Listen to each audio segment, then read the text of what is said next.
Okay, we should be up. Woohoo! Unless something changes. Everything looks set. Damn. It's starting to become an issue. I'm going to have to rebuy all my shirts again. Why? Because you're losing too much fucking weight? Yeah, because I got big shoulders. So you had a scrawny neck. I do. So now all my shirts are starting to look weird on my neckline. I'm not used to sitting over here. There's no good spot for my drink. Okay, though, we should be up. We already got people in the chat. People are like, "Hey, man, how you doing?" Okay, so Tired. That's how I'm doing. That's probably true. It's been a long couple of weeks at work. No joke. Only 3 of us today. Seth has been dealing with some stuff. His sleeping schedule is all kinds of traumatized, for what it's worth. Been there, done that. But regardless, we're here. Today, we are going to be doing... we said this a couple of times, actually, that we're trying to bring back Fandom Night to what it used to be, back when we started the whole process. And the idea of Fandom Night, years ago, was to talk fandom. It didn't matter what it was. It was just a big thing, and we always had different stuff we were talking. For a while there, we had 9 shows. Literally 9 freaking shows. We had a show that only talked about comic book-esque animated features. We had a show that talked about video games. We had a show that talked about comic books. We had a show that talked about manga. We had a show that talked about anime. Remember that? This Week in Anime! Yeah, that ran for what, 3 episodes? No, actually, they went through about 2 full series, because that was around the same time that Gatchaman had come back out, and you guys were covering it literally 2 episodes at a time. Yeah, because that was you and Kevin. Yep, that was him and Kevin.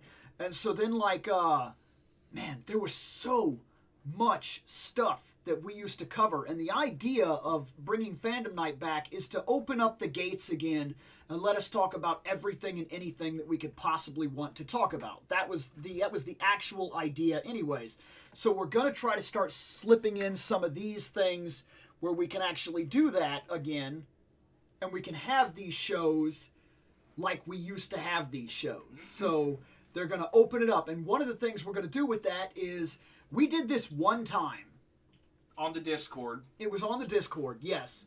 We did a show which I believe was titled, Would We Make It? And so this is going to be the second version of that. The way the game is played is that... I'm going to need my phone. You put yourself into a fandom situation or universe or thing. And then you figure out if you yourself could actually make it through the event. Last time we talked zombie apocalypse. Well, more importantly, Dawn of the Living Dead zombie apocalypse. There's a lot of zombie apocalypse we could do. Yes, we did Dawn of the Dead apocalypse. So, stuck in the mall, runner zombies. Me and you died. Yep. And then we did Rangers. I thought there was something else we discussed, but there may not have been. I don't remember. But that's where we're going to start today, is that. It didn't matter. Dawn of the Dead, we followed both of them. They were in the shopping mall. That's what we did. Yeah, Bill got turned into a tasty zombie snack, and I got shot in the stomach by a dickhead. Yep. Fucking Mr. Cooper. Fuck that guy. Yeah, it was that type of situation. Oh yeah, Return of the Living Dead, we're not even going to bother, we're all dead. Yeah, there's no way to make it. There's literally no way to make it. Return is ridiculous. Well, I mean, no, there is one way. It's we yeet ourselves off of the planet and colonize a new one. Yeah. That's the only way, but none of us are rich enough, so no, we're dead.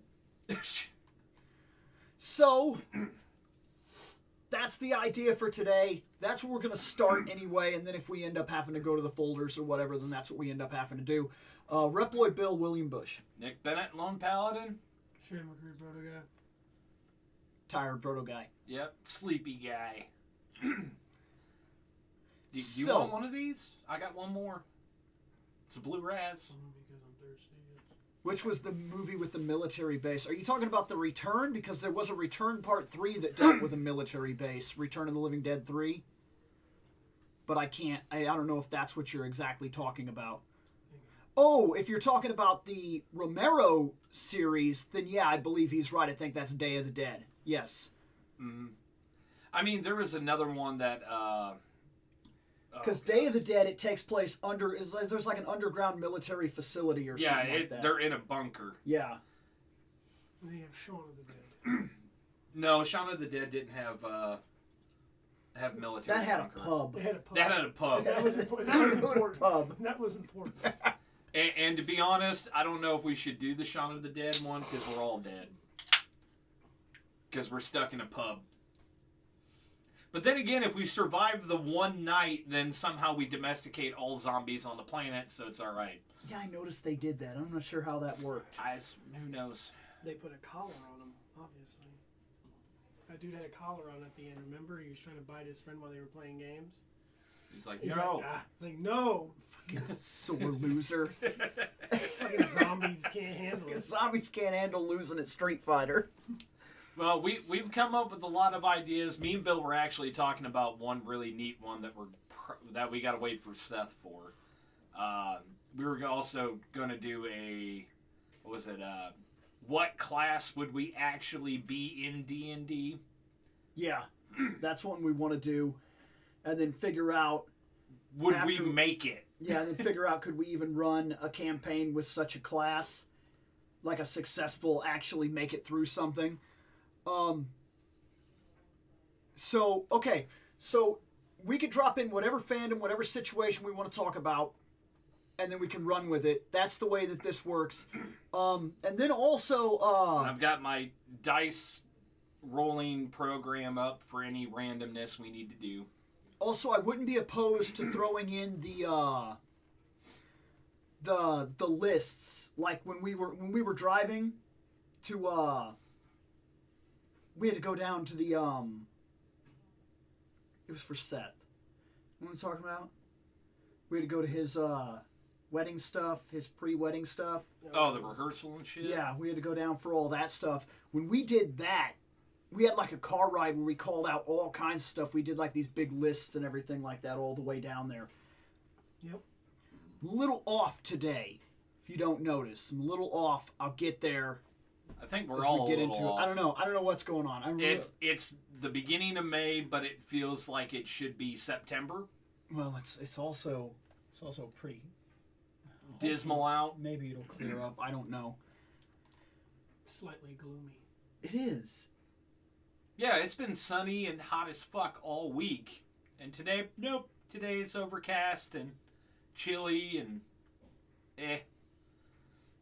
Army of Darkness, not Evil Dead exactly, but still. Okay, yeah, I can run with that okay, one. So we get transported back to medieval times with a 1980 whatever fucking car that somehow has certain things in it. Okay, so if this happens, first off, we literally, because you fall from the sky, that's how that movie starts, in the middle of a campaign against Henry and the Red and King Arthur. Technically, the movie starts off in a grocery store. No, they don't. Well, no, he's telling a story, but that's not where if we're Army of Darkness, then we're stuck back there. We start off the movie in a cabin in the woods getting sucked into a giant time-space portal. Technically, if we do that... Okay, so... Damn. This movie would start really bad for us, though, because right off the bat... All right. We would fall. Hold on. Well, it's not just that we'd fall. We have other things working against us as well. Remember that King Arthur automatically grouped the falling from the sky man in with Henry's men. Yep. So... I don't know about you, but I can't fight 400 plus guys in fucking full plate mail. I mean, we got a gun and a chainsaw. Between the three of us? Yep, we're still fucked, but hold on. We got a gun and a chainsaw? So, no, first things first. We're falling. Yeah, we're falling. We're falling, and I think it's probably a good 200 to 300 foot drop. Yeah, it wasn't like... And we land on a car. No. No, the car landed separate. Oh, I thought the car. Nope, I thought the he car landed lands on the separate car. because there's Man, knights. it's been a minute. There's knights poking at it with swords. What manner of beast is this? Oh, that's right. All right, so each person gets a percentile dice, and depending on how high or low it is what you land on. So he says, Ronan here says, we have a shotgun, Bill? a chainsaw, and a car with a trunk full of shit. Bill, you got a 33 for the percentile dice. You landed on some rocks. Great. Shane, Great.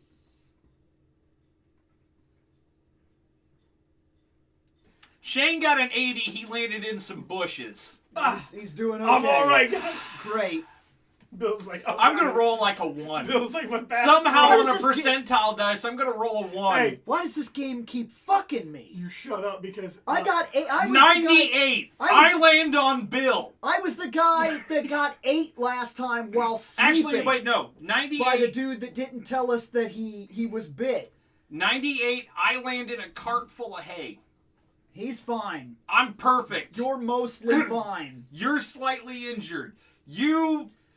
We're probably gonna have to fucking splint your shit and hope you didn't break skin. Bill's like, oh, guys, I can't move. I can't move, guys. So I So already Bill's fucked. I already He's broke limping. something. I already broke something in Oh, actually, yeah. Hold on. If we're gonna do that, I broke something while falling in arm, in leg, fantasy back, medieval neck. time. So chances Hip. are I'm already done. Well, hold on, and then we can go with hand or foot. So that's 9. So we'll go with a 10. D10. All right. It's dog shit. Yep, it's dog shit. Bill's getting fucked already. All right. So starting from the top of your head, working down, will be the numbers. And if you somehow get a 10, you don't break anything, but you're still hurting. How's that? Hey, So- No, it ain't So we're no gonna go way. with neck. Here we go. Each arm is 1 or 2, or so neck is 1. Arms are 2 and 3. Back is hands are 4 and 5. Back is 6. Hip is 7. Or no, we'll go with each leg is 7 and 8. I better not break Or no 6 hip. I am and not that 7. fucking old. Well, here's the thing, though. We'll figure it out. Basically, we'll just kind of work our way down. And Bill, you got a 10. Oh shit! You miraculously landed on soft rock. I fell hard and got up unscathed. Like, damn, that hurt. No, you probably landed on that arm you got all the fucking pins and shit in. No, you know in that scene in the Power Rangers movie where I mean, it where is Jason- hard. when It is Jason hard to jumps the break gap, this arm. When Jason jumps the gap and when he lands, he spits up blood. That's what happened to you. It used You to just be. gotta get up and go. It used to be easier to break this arm. It's not that easy now. You landed on that arm. You're good. Titanium doesn't break as easy as bone. It's true. It's slightly stronger. Slightly It's stronger. only fractionally stronger than bone. Yeah. Okay, so So we're all fine. Shockingly, mostly. You're not feeling great. dazed. I'll say that. We land in the middle of a battle. Okay. We land in the middle of the battle. One of us is holding a shotgun. One of us is holding a chainsaw. One of us actually owned the car and has the keys to the car. Well, let me get a D3 out. Because because I fell hard. Whatever I was holding, we don't have. I dropped it. I mean, you could pick it up, probably. I could, but there's a lot of guys around us in the middle of a confrontational All right, war, basically. we got one and it's D3. just wrapping up because they were already taking prisoners when he fell. All right, so gun will be 1, chainsaws 2, keys are 3. Yep. So, Bill, you were holding ye old gun. I had the gun. I had the one thing that probably would have backed knights off of us. Get back! Because the second I shoot Shane? once, You had the keys. you were the driver. As usual. It's a good thing we didn't go to Chicago. It's a good thing I landed in hay. I have the chainsaw. So he's got the only thing, realistically, because the car still fell over there, even if you've got the keys. Yeah, we ain't getting to the car. Which you have shotgun You're scrambling shells to and all figure the kinds of stuff in the shotgun back out. of it for some reason. Oh yeah, I guess we probably should do that because they're in the middle of a battle. They were. When he fell, got up. He was just dazed enough that they basically ran over, grabbed him immediately, and took him prisoner. And then they were like, "Who's this guy?" And oh no, they noticed the fuck out of us. He was like, "He's one of Henry's men." I just did a dice roll for their perception, kind of like a perception check. So they rolled a 20. So we all have nothing. We're all chained up with Henry's men. We get to walk to the castle. Chainsaw got ganked. Bastards. Man, they took my keys. We only have one thing on our side now. Without a doubt, we're forced to the castle. Once we get to the castle, they're going to throw one guy into the pit and make one guy run and kill him with the crossbow. So that guy dies with the crossbow. The other guy gets thrown into the pit. And then we see blood fountain. And more blood than can possibly be produced in a human body. They pasted that guy and sent him back up. They pureed his ass. Pureed his ass. They juiced him, then pureed him, actually. 4 times. So all that came out of the pit, and now we're standing there with Henry like, hey, I don't even know this asshole. All right, so now we get the fun part. Who's going in the pit? Who's going in the pit? Who's pushed in the pit? All right, so we're going to go. I don't think we're making it. Bill's 1, Shane's 2, I'm 3. Feel like we're not making it. It depends on who's in the pit. Because we have a weapon that gets thrown to us. We do have a weapon that gets thrown to us. I'm in the pit. You were just thrown in the pit. Shane's the first dead. guy pushed in the pit. Now, in the pit is the man that lives in the wall. Yep. And the creepy lady that lives in the water. Okay. Who knows Kung Fu? That knows Kung Fu for some reason. She's pretty proficient at it, too. Because she threw his ass all over the pit. I think you're dead, Shane. Now, whilst you attempt to fight Lady in the Water with Kung Fu... Old robed man throws chainsaw. No. He can throw one of our 3 weapons. One of our 2 weapons, because he can't throw the car down to you. I'm sorry. So, take this, traveler! And even if he could, what would I do? I'd be like, well, I can't catch it. Alright. I can't Alright, catch here we go. I can't catch it.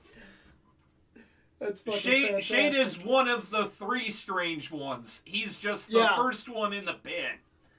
Alright, so strange Shane... one! Green Jacket Man! Yeah, I'm a little bit bright. Alright, so, we're gonna go with 1 for the chainsaw, 2 for the shotgun. You better hope for 2. Yeah, because you ain't killing no bitch with the chainsaw. Because she's coming at me, I'm like, hold on! Shane's dead. What he get? He got the chainsaw. Okay, now, here's the other thing, too. When the old man throws down the chainsaw... I know, I realize that. I'm not going to be like...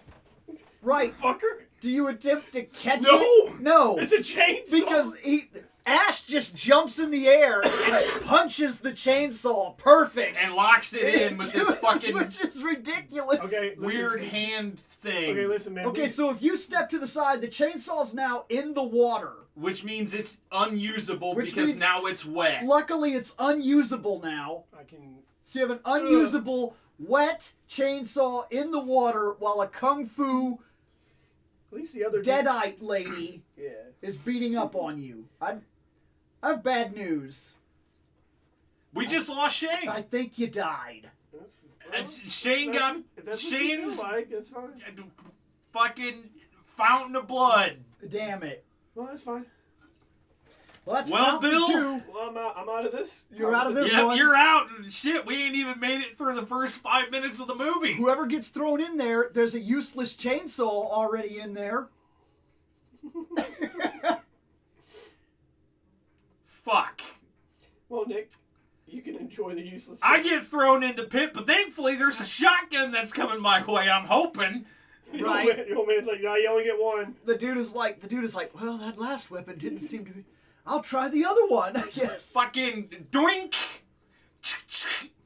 Bam! In the head. Now, because we don't have ridiculous ash physics, our gun doesn't have 20 random fucking unbelievable shells that fit in the 2-barrel. I don't know how he got away with that shit. It's because it's a Remington. Yeah. They have, you can load multiple rounds. I don't think you can do what he did in that Not movie. like that, no. Because he was talking about bang, bang, bang, bang, bang, and I was like, fucking reload. Don't need to. magic It's gun. got the fucking little thingy. So- He's basically got a cowboy repeater. So look, you could kill her and then man from the wall. He doesn't show up until you attempt to climb out because asshole, when they figure out that you can actually fight that lady, decides close his ass with spikes. Because it's not enough that there's kung fu crazy lady down there. I'm grabbing that can- onto the fucking... that can puree your ass. I shoot her with one barrel in the face. In the face. Dead. I grab onto chain. Guy grabs my leg. I shoot him in face with other barrel. Shoot him in face with other barrel. Upsy Fuck that. daisy, motherfuckers! I'm out of here. Fuck that. Fucking wall guy. And I'm probably the one guy out of the group that can pull that off. So now, you're out of the pit. And now we'd actually have to run through parts of the movie. So we survived this dumb shit. Well, Arthur's no longer a dick. Shane's a little dead. Shane's I dead. got my phone. Well, Arthur's still a dick. Because then, we're like, hey, we're from the future. This is some bullshit. We want to go home. And they're like, okay, well, in order to go home, You must go and get the book. you're going to have to go get this book. Yep. And I assume we let Henry go. Yeah. Because we have the foresight to know To the do movie. so, yep. To know the movie. Yeah, well, We know the movie. Nope, this is what's happening. Oh, good for us. It didn't help me know the movie. Well, you got the unfortunate luck of actually getting the chainsaw. Okay, so now we have to go a questing. Oh, you gotta remember what this. Don't forget the words. It is a quest. When you find the Necronomicon, don't forget the fucking words. Klaatu, Barata, Niktu. We're good. I've got this. Bill's gonna say it because I don't really have the greatest of front teeth right now because they're missing. So I would probably somehow mispronounce it. So Bill, you know the words. Oh, well, we got another problem. See, we're going to have to make it. Okay. You gotta make it there first. The first thing we have to do Got is some prep horsies? ourselves. So we had to prep ourselves for said trip. Yep. And then we have to go on the trip. And then, whilst on the trip, we get chased by the camera. That's true. The Because camera. the camera is terrifying in those I mean, we could movies. It chases you. We could punch the camera. No, he didn't seem to be able to do that. It yes, went right but through that's him walls and and not everything. us. It went right through the walls and everything. We when it know it's chased a him. camera. We can punch it. So we get chased by the camera. That would lead us to the windmill where, because we're shit. in the windmill, the mirror would attack us. And if we broke the mirror, which would be the ideal, we do. Yeah. Now there's a bunch of little us's. And little Oh. us's, you remember that? Yep. All right. So we get. Yeah. No, we're both dead. Doppel us's. No, we're both dead. Yeah. Because how did he try to take out the Doppelusses? He tried to drink. He boiling downed boiling water. We're both dead. This is as far as we made it. Yeah. Okay, we can't survive in this fucking. I can't. Nope. I can't beat the Doppelusses. Nope. Not even the little Doppelusses. Because once they get inside me, there's a big Doppelusses. I mean, the only thing I could think of is if we were smart enough not to break the mirror, he can't get out. Right. So we take the mirror into a different room.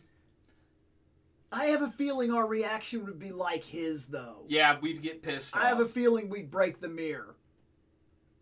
So I think we don't make it through this movie. No, we're dead. Okay, so what's the next world we can live in? Yeah, I made it like 5 minutes. I know. You waited like 5 minutes. Bill almost died right out the gate. You guys made it like an hour. Throw Shane in the pit. Throw him the chainsaw. Don't throw me a chainsaw. Give me the gun. Fucking Shane. Whoa, fuck. Steps to the side. Oh, fucking thanks, bitch. Thanks, bitch. Now I'm dead. I fucking love these. When you picked up the chainsaw and the shotgun and you realized that the chainsaw was heavier, you figured, that's the one I need to throw. Yep. The heavy one. The heavy one. Yeah, throw the heavy one because it's obviously going to do more damage. Yep. He didn't even throw it at the bitch. You should have thrown it at her at least. I could have distracted her. So what's next? Well, Army of Darkness was a bust. Yeah, we fucking died quick, man. Fuck that. We're not Ash. Nope. There's a reason why you don't make fun of his name. Because he's a man, okay? Yeah. He can kick some ass. We're not. We're bitches. We die quick. We die quick. We also don't have the luxury of the plot. We don't have plot armor. Or weird, better than human Ash physics. superpower Ash physics. Getting thrown into a world. We can't down a pot of boiling water. Yeah. True. We just killed ourselves to kill them. And we know what the plot of the movie is. Going in, we're like, oh shit, this is the scene where we're gonna die. This is the scene where we're gonna die. It's like, actually, I mean, I'm surprised we didn't just say fuck the windmill and just tried to fucking roll with it. Because it's like, if we go in there, we're dead. Yeah, but if we just try to run around outside, we're probably dead. Away from the camera. Whatever happens when the camera gets to you, oh, I know. What if the camera actually gets to you? It throws you all around the fucking wilderness and turns you into a deadite. Oh yeah, yeah. That's what happens so we're to dead Ash regardless. in the second movie. Yeah, we're dead regardless. All right, well, Fucking camera. So like, what if we pick like? I mean, I brought up, we could try another zombie survival one. Why would we do zombies? Because it's You can do fungal anything. zombie. What if- It's a fungal zombie one though, called Last of Us. What if we fucking picked a world when we wake up and like, oh shit, we wake up in this world and everything's perfect and everything's sunshine and rainbows? How about we just talk about that? No, fuck that. Well, fuck all this despair, man. Are you talking about like the island where we're like waiting to get the lottery? One of us is lucky enough to get the lottery. No, I'm not talking about that. Because that's happy and sunshine and rainbows. No, that's and everything's provided for you and life is perfect. And then you get the until you lottery win and the then lottery, you die. Go to the island. I told you that. No, fuck that plot. We're not. Then rich Shane can harvest poor made for Shane. For Shane part. Listen, in the Dawn of the Dead one, I lasted a long time. I did live. I know you two died. I don't remember what happened to me, but I remember living. No, you and Seth made it. Yeah, see, I can live through a zombie. Because of me. Yep. Hey, man, appreciate it. I will. I was bleeding out, so there was no point. I might as well go draw as many of them away as I can. And once a year, I will remember your sacrifice on your birthday. Once a year, I will remember your sacrifice. So I'm thinking this time we're gonna do The Last of Us. Jesus Christ. Okay. We've made it through the initial outbreak. We're gonna give us that. Okay, because we played the game. So if we like, hey, if somebody's watching the news and like a weird fungal is starting to attach to people, we'll be like, ah, shit, it's happening. We all know what to do. We played the game. So in this situation, does that just make us guys, or does that mean us three encounter her? Ellie? Oh no. We have nothing to do with her. So we're not guys. We're not the plot. We just be guys in that world. We're dudes. Dudes. Just dudes. Dudes Shane. living. Just get to be a dude living. Okay. It's not all about fungus Joel. world. Yeah, this Joel's ain't all over about there. Joel. Joel's over there. And we're over here. We're here in Illinois. We're the MS8 team. He's the plot. Amuro's the plot. Yep. That's Amuro. We got Whatever. We got easy 8 We're punch. MS-03. Whatever. We're Oh yeah, that works. We're fancy we can't side be, characters. We can't be We're the. fancy side characters. We refuse to just be the background character. Okay, we're not the background. We're side characters. We're moving towards being the front man. Yeah. We're on our own bullshit adventures. That's right. Now, What the fuck is hold this? Hold on. Did Seth die? Because he's not here. Did he not make it just by default? Okay, so Yes. there's a problem right off the bat. Seth got eaten. Seth got eaten by one of the first infected. That's why he's not here. And that's what motivates us to continue. Like in that last scenario, Seth got attacked by a deadite and we had to throw him in the basement. Tell me what is happening.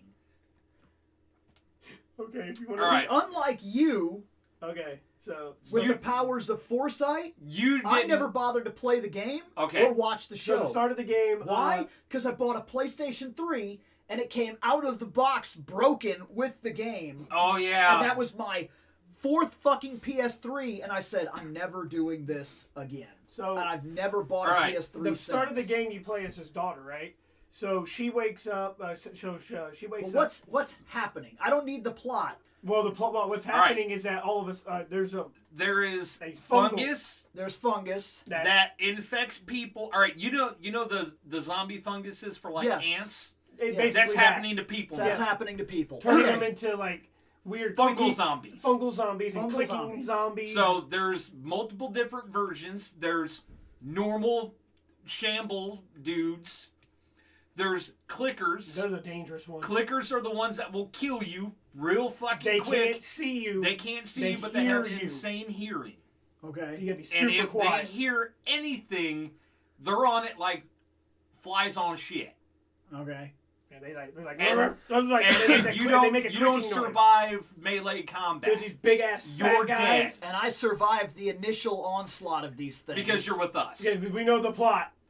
because we have plot armor to get For through once, that. for once, And- we get the plot armor. I didn't die in 5 fucking minutes.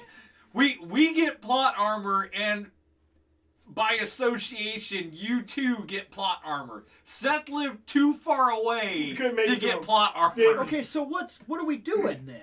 We're gonna we gotta Surviving. survive. We Because gotta if get we're not part of the main story, we're not trying to save her or deliver her, We are trying to get to a safe zone. and she's literally the whole point of the game. We are trying to find our way to a safe zone through all the wonderments of this stupid shit. Now, the big thing is we have to watch out for zombies, which come in, 3 or 4 varieties in the first one?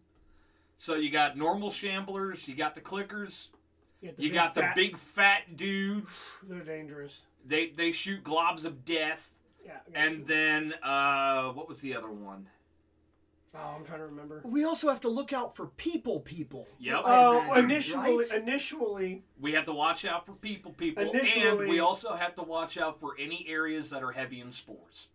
spores can. Spores will infect you. A bite will infect you. There are multiple things that could infect you. Oh yeah, this is a shitty Oh, world. actually, you know what? For shits and I was giggles, gonna say, what the shit do we even have? Like, We first off we got go and get supplies before when it initially starts. People are trying to get out of towns. You want to get out of big populous areas, obviously. because that's typically where a lot of A lot of the people are shit- going to get infected, and a lot of So people are going to. being in Peoria proper is a terrible We idea. need to get to the countryside. That's going to be the first step.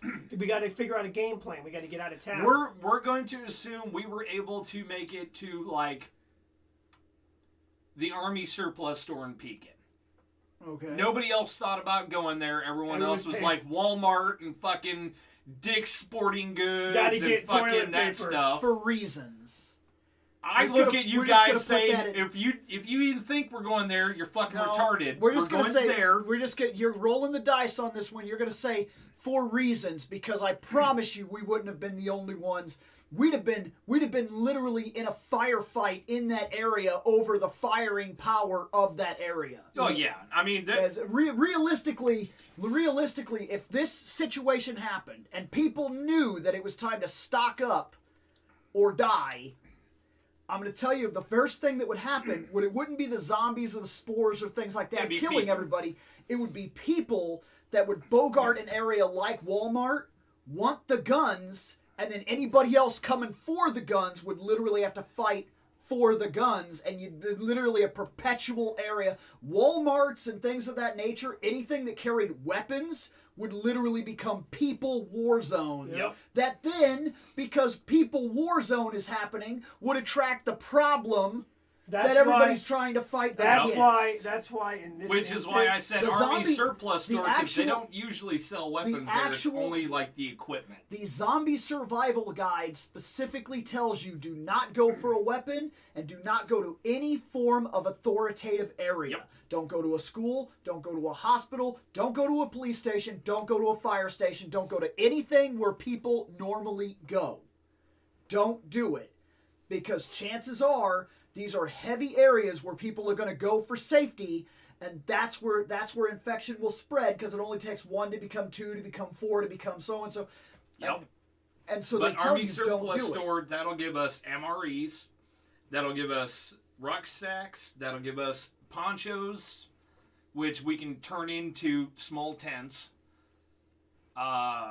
That'll give us trenching tools and a few other things here and there. So that's how we're getting out of this. We don't need to go for weapons because, honestly, fucking, you don't want to make a lot of noise. We also, But how I many- am going to do one thing. Like, what's weapons, though? anything. No, you misunderstand. Trenching tool is a So you're saying we're out here with we're out shovel. here with no Oh guns. no. We've picked We're up all guns. melee? No, we've picked up guns along the way because people died. I was gonna say off dead bodies. Yep. Oh yeah. But- We're But gonna. initially, the reason why we're we gonna survived, be grave robbing like a bitch. the reason why we survived is we were melee. We're gonna walk over. We're gonna be walking over people by like, no, But- that sucks. I'm gonna do one thing for each of us, because there are the rarities in the populace that are immune. If you can roll an 85 or better, you're immune. Bill? Yeah, no shit. I'm getting me Holy mallet. shit! Bill's immune. I can't be sick. No, but you can still get killed. Okay, Ellie, gotta get you to safety. Your blood is the cure. Can't be sick. Shane, you were almost 70. immune. So I'm You all, got a 75. So I get bit. You're You not resist- immune. you No, resist no, pretty well. no. You're not resistant. Just means you're not immune. As I said, it's either you are or aren't. All right, come on, Nick. Nope. Bill's the immune one. For almost once, immune. you didn't get fucked. Can't get sick. For once, you didn't get fucked. But there, actually, no.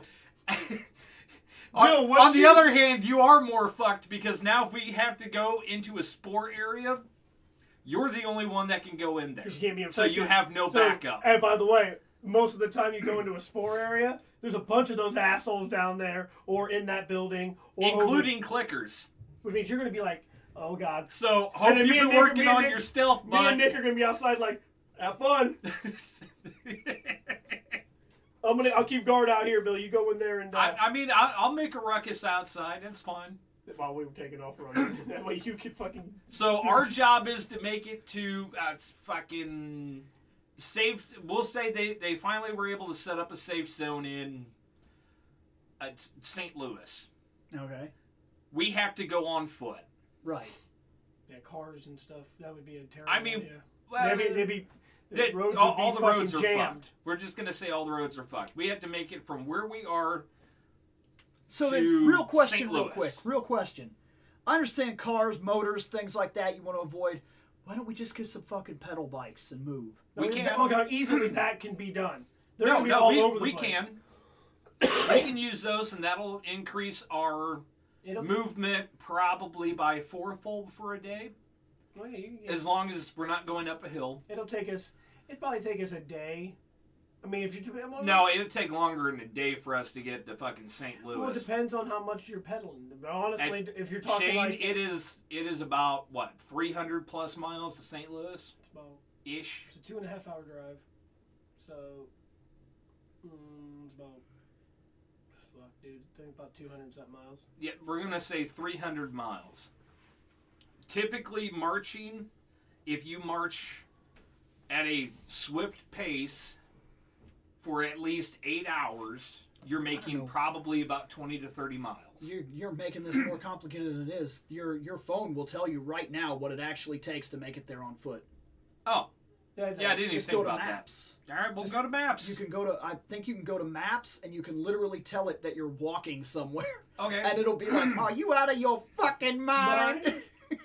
No, that's only if you say Mordor. And it'll say you can't get there. Because one does not simply walk into Mordor. Okay. St. Louis by car is 2 hours and 31 minutes. Yep. Now, what is it by bike?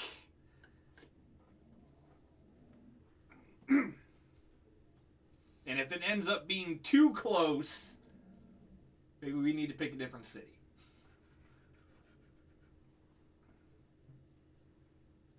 I just figured, I mean, St. Louis is right by the river and everything. And granted, I wouldn't want to drink from the river, but Okay. On foot, it would be a 54-hour trip. Walking. So you'd have to break that into probably 8 hours a day of walking. On bike, you could make it there in a little less than 14 hours. You just bike the shit out of it in one go, you could make it in 14 hours. Guys, I'm so sleepy. Now, is that practical for No. all of us here? Not necessarily. Do we look like we ride bikes? Well, and you also I have run to every think, single day now. You also have to think we have to dodge around vehicles. Yeah. We have to keep an eye out for zombies. I would say the actual travel time is probably looking at 17 hours because of that's just assuming if you had an absolute straight shot but you still had to go around shit and think about that kind of idea, you're looking at an increase of up to about 17 hours. Realistically, because you have to watch out, you have to be quiet, you have to dodge enemies and things of that nature, you're probably looking at about 26 to 30 hour trip on bike. Yep.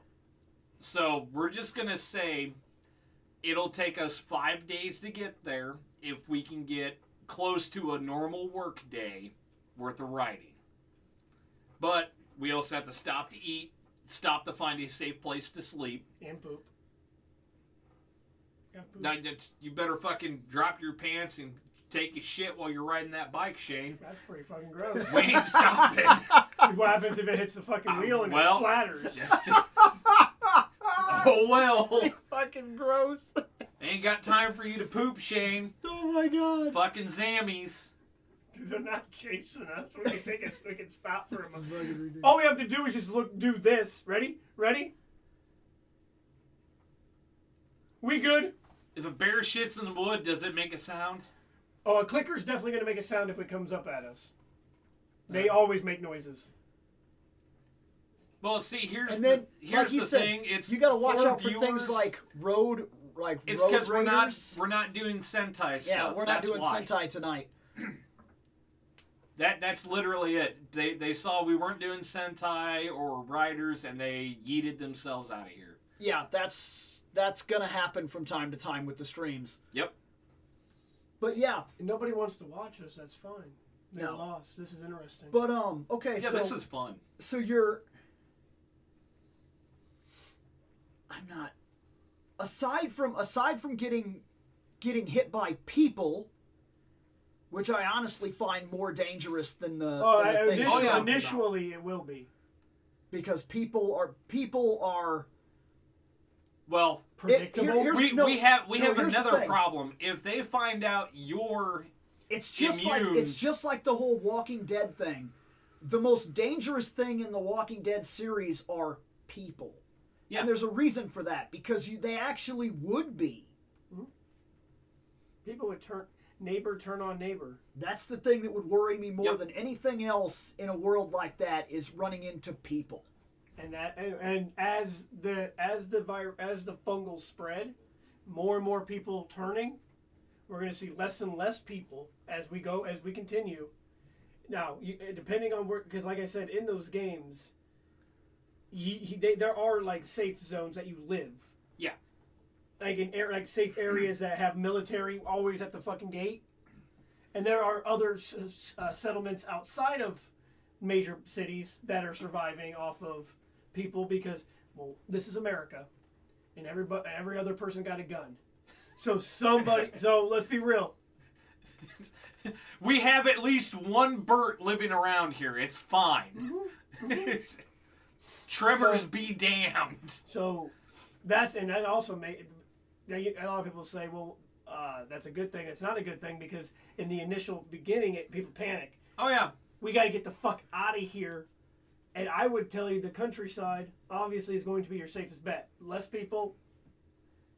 Yep. Less infected technically. But we're Less just gonna supplies, say too. we're just gonna say we survived long enough that they've started setting up the safe zones. That's why we're heading. Now the question is, how long are we going to stay in a safe zone? we're gonna say it takes us close to a week. Are we gonna make it to said safe zone? Keep 3 of us keeping an eye out. Well, always keep. Yeah, but Shane, here's the thing: you have to ride that bike all the way to St. Louis. Yeah, I'll be sore, but you know what? It's better than being dead. But you think you can do it? If push comes to shove and I'm being chased by fungal people, People. I think I'm going to try to find the willpower to make it. Fungal people. I'm gonna be fully honest. I am nowhere near in the shape I used to be. I'm probably dead. Well, at least you died trying. I am not sitting around waiting for fungal people. Okay? So here's my thing. I know I'm gonna end up running out of steam and just slow you guys down. So say we run into a small horde. Yeah. I'm drawing them away from you guys, and I'm gonna go die. Okay. Your sacrifice is noble. I'm gonna keep going that way. Look at Shane is sacrificing. Shane is that I just have to outrun him guy. Yep. And I'm that. No, you remember that thing? Remember that. You remember that you thing saying me and that. you were talking about yesterday? Man, I could probably survive fucking Day of the Dead or Dawn of the Living Dead for a little bit. Because there's gonna be that guy. It's the only guy I gotta outrun is that guy. Mm-hmm. But eventually we're gonna run out of that guy. And I'm gonna be that guy. We're gonna run out of that guy. And this is the moment that, we ran out of that guy. I smoke like 2+ packs of cigarettes a day. Holy fuck. I can keep my momentum going for a while, but no, if I gotta bike hard to get away from motherfuckers, it ain't gonna last long. Oh, dude. I'm dead. Listen. You and Shane will probably make I'm it. gonna be honest with you. I will be honest though, you're the only one that's actually gonna make it into St. Louis. Yeah, because you're gonna have to fucking gun me down. No. I might betray you. No. Who knows? No. You're gonna get shot by the military at the checkpoint because you're an asshole. Oh my God. Dang! I can. What do you think? What am I gonna say? Like literally, we get up to the gates of St. Louis, and they're like, "Who be there?" And we'd be like, "We be survivors." And they'd be like, "You been bit? Does it look like we've been bit?" Oh God, yeah. I'm and dead. that guy's gonna shoot you in the face, and possibly Bill. Oh shit! You might get Bill shit. killed. Shit! No, man. You know what? No, that's a coin toss. No, I'm an asshole. Yeah, you're an asshole. You and have Bill might die because you are an asshole. You are the cure. I got the cure right here. Let me the fuck in. We don't know Bill's immune. Oh shit! Yeah, that's right. God damn it! We have to push you in some spores and find out. No, if we just chose to fucking dip out, avoid everything. if we we avoided would know. everything, then no, you wouldn't have any idea. All right, so 50-50 shot if Shane gets you killed. Well, here's the thing, though. So 1 is you live, 2 is you die. Bill makes it into St. Louis. You're the only survivor. Can't die, Shane. Well, I made it Can't For die. once. Well, I made it to St. Louis. Yeah, I died beforehand because I'm out of shape and I smoke too much. I got a fucking mouth. Does it look like we're fucking And you have a mouth. I mean, are you fucking kidding me? Have you ever watched a zombie movie? And the you honestly thing think I is- would walk up to you bit? Here's the thing. If I was with you and not dead already, you would have actually made it into St. Louis. Because I would have slapped your ass before we got up there and said, let me talk.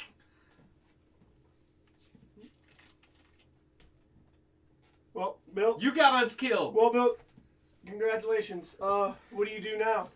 Your buddies are dead. You're all alone. He's going to live in St. Louis. I guess I live in the safe zone. I don't know what the fuck to do in this fucking world. Exactly. Bill sits there. I'm going to be honest with you. Oh. In all honesty, I'm going to tell you something. You guys talk about surviving this situation. I don't think we would. I think, in all honesty, once all of civilization is completely gone, there's a chance that I'm okay living in the civilization that builds up in place of it. But that's not what's happening. If this actually took place, the one thing that nobody seems to be talking about when it comes to the whole Last of Us is that the fungus is expanding. Oh, yeah. And it's ever expanding. So, in all honesty, my best option, all realistically, is probably just gun to the face. Because nothing's going to grow in its place. You don't rebuild society in that world unless you can kill the fungus. And I hate to tell you this, but fungus is the most resilient, possibly powerful life form on our planet. We don't win against it. We're done. We're literally done. Time to become sky people. Wow, to become sky people. The only people that would build up in that civilization in the aftermath would be the people who were immune, and then it would have to be in great enough numbers to matter, and they would have to meet to make more great numbers, because immunity, by chance, just like immunity to other diseases in the course of human history, are basically, I get sick, I get over it, I gain an immunity, I pass that on to my kid is a little more resilient to it than I was, and so on and so forth, and it moves down the line. But if I can't create that, I mean, the Last of Us, we're not going to get enough immune people together for it to matter. It's actually an end of the world scenario. You don't, even if they survive, they don't survive. Humanity is done. The immune people they were doing experimentation on to Well, produce that's what a I mean. cure. But that's exactly what I mean. And instead of hoping for the next generation and building immunities, we just decided to gut the people that were living. Like, hey, why are you alive over there? And be like, I don't know, I'm just kind of lucky like that. And they're like, nope, and they just tear his. Why are you breathing those spores in? Yeah. I've been doing it for months. I'm gonna be honest with you guys, it gets me a little high. These are magical spores, man. And then the great leaders and scientific minds that are left in the aftermath of the downfall of society, their best ideas, cut him open. See what makes him tick. See what's going on in there. Root around in there with the stick and see what the problem is. Then they cut the guy open and they're like, I didn't really get anything from that. Find me another one. He doesn't even think about the very first person he cuts open. He don't even think about it. He just cuts him open. He's like, what the fuck am I even looking for? Yeah, what am I looking for? Exactly. I should have probably waited a minute. It's absolutely, there's no way that society moves forward. It's an end of world scenario. The Last of Us does not move on to become you just a live, new world where people live in the fungal woods or whatever. You're waiting to die. It's the end of the world. Basically what you do is you just have a competition. I bet you I'll outlive you. No, it's not the end of the world necessarily, but it's the end of people. Human civilization. It won't move past that point. No. All right. Let's pick a peaceful world. One that's well, actually, Bill brought up yesterday we could do Star Wars. Okay, yeah, that's fine. I'm ready. And we agreed each of us get an instant percentile dice roll. Okay. Yeah, because you have to figure out... Do we go high or low for the percentile? The higher you are, the more connected with the plot you are. All right. I said what I said. I mean, that's what the Force is. God damn it, so if I get low, I'm just some kind of futuristic bartender. No. That would be amazing! It's more along the lines of, this is bartender. seen if you would have gotten ganked by old guy in a robe. Let's see if you get abducted by monks. So, Bill... Wait, stop. I am so sorry. I'm so sorry. Bill, you got a 30 on the percentile. You has no I am force. not going to Here, hold get. on, hold I'm on. not going to get abducted. I thought by we were monks. talking about Star Trek for some reason. Oh, no, and that when you one. said guys in robes, I'm like, Space Wizards. Space wizards. okay. I'm gonna be. Who's next? Me? Yep. Oh, I'm gonna be a Jedi. No. God damn it! You are less. I'm a bartender. 17. You are buddy. less force sensitive than Bill, so. God damn it! I'm just a bartender. 81. Do you think that's high enough? Okay, so there's a high probability that Nick has been abducted by monks. We just can. But me and Because Bill. that's really what they do, man, in almost every single era. Let's be honest about it. What do? And if we're just going movie era, this is before Order 66, Yoda time. Yep. That's when we're going, okay? Yoda is the leader of the council. That's when it is. I'm an adult now. I'm not a Monks. youngling. A couple monks that are respected by the Republic for reasons and have high political influence come out to Nick's parents' house and go, that baby there, he seems to be connected with the force. And they're like, oh yeah, I've noticed that he seems to learn really fast and everything. That's a Jedi trait. Look, we're going to take him We're going to train him. and we're going to train him and teach him to use the force. He'll be good for the entire Republic. And the parents, like idiots, go, that would be fantastic. I think that would be amazing. Yes, absolutely. Please take my child that I never see again. Then they take that kid, and the very first thing they do is they go home and they teach that kid, they drill it into his fucking tiny baby brain, disassociation. Those people that you loved, that you knew, fuck them. They suck. They But suck. here's the thing. But we don't. Here's the thing, though. Because Me and Bill they did pull talk. they pull you from your families, and then they essentially brainwash you into the fold. The Jedis are essentially the same thing they fight against. They're a fucking cult. Hold on. I just thought of something. And I think a lot of people have thought of this before, but You don't join the Jedis. When you they get brought in. when they kidnap, when they graciously ask your parents, graciously ask your parents servitude. for your servitude to the Republic. And they drill that in your head. They cut all ties. Love is no love, no none of that, no friends, no nothing.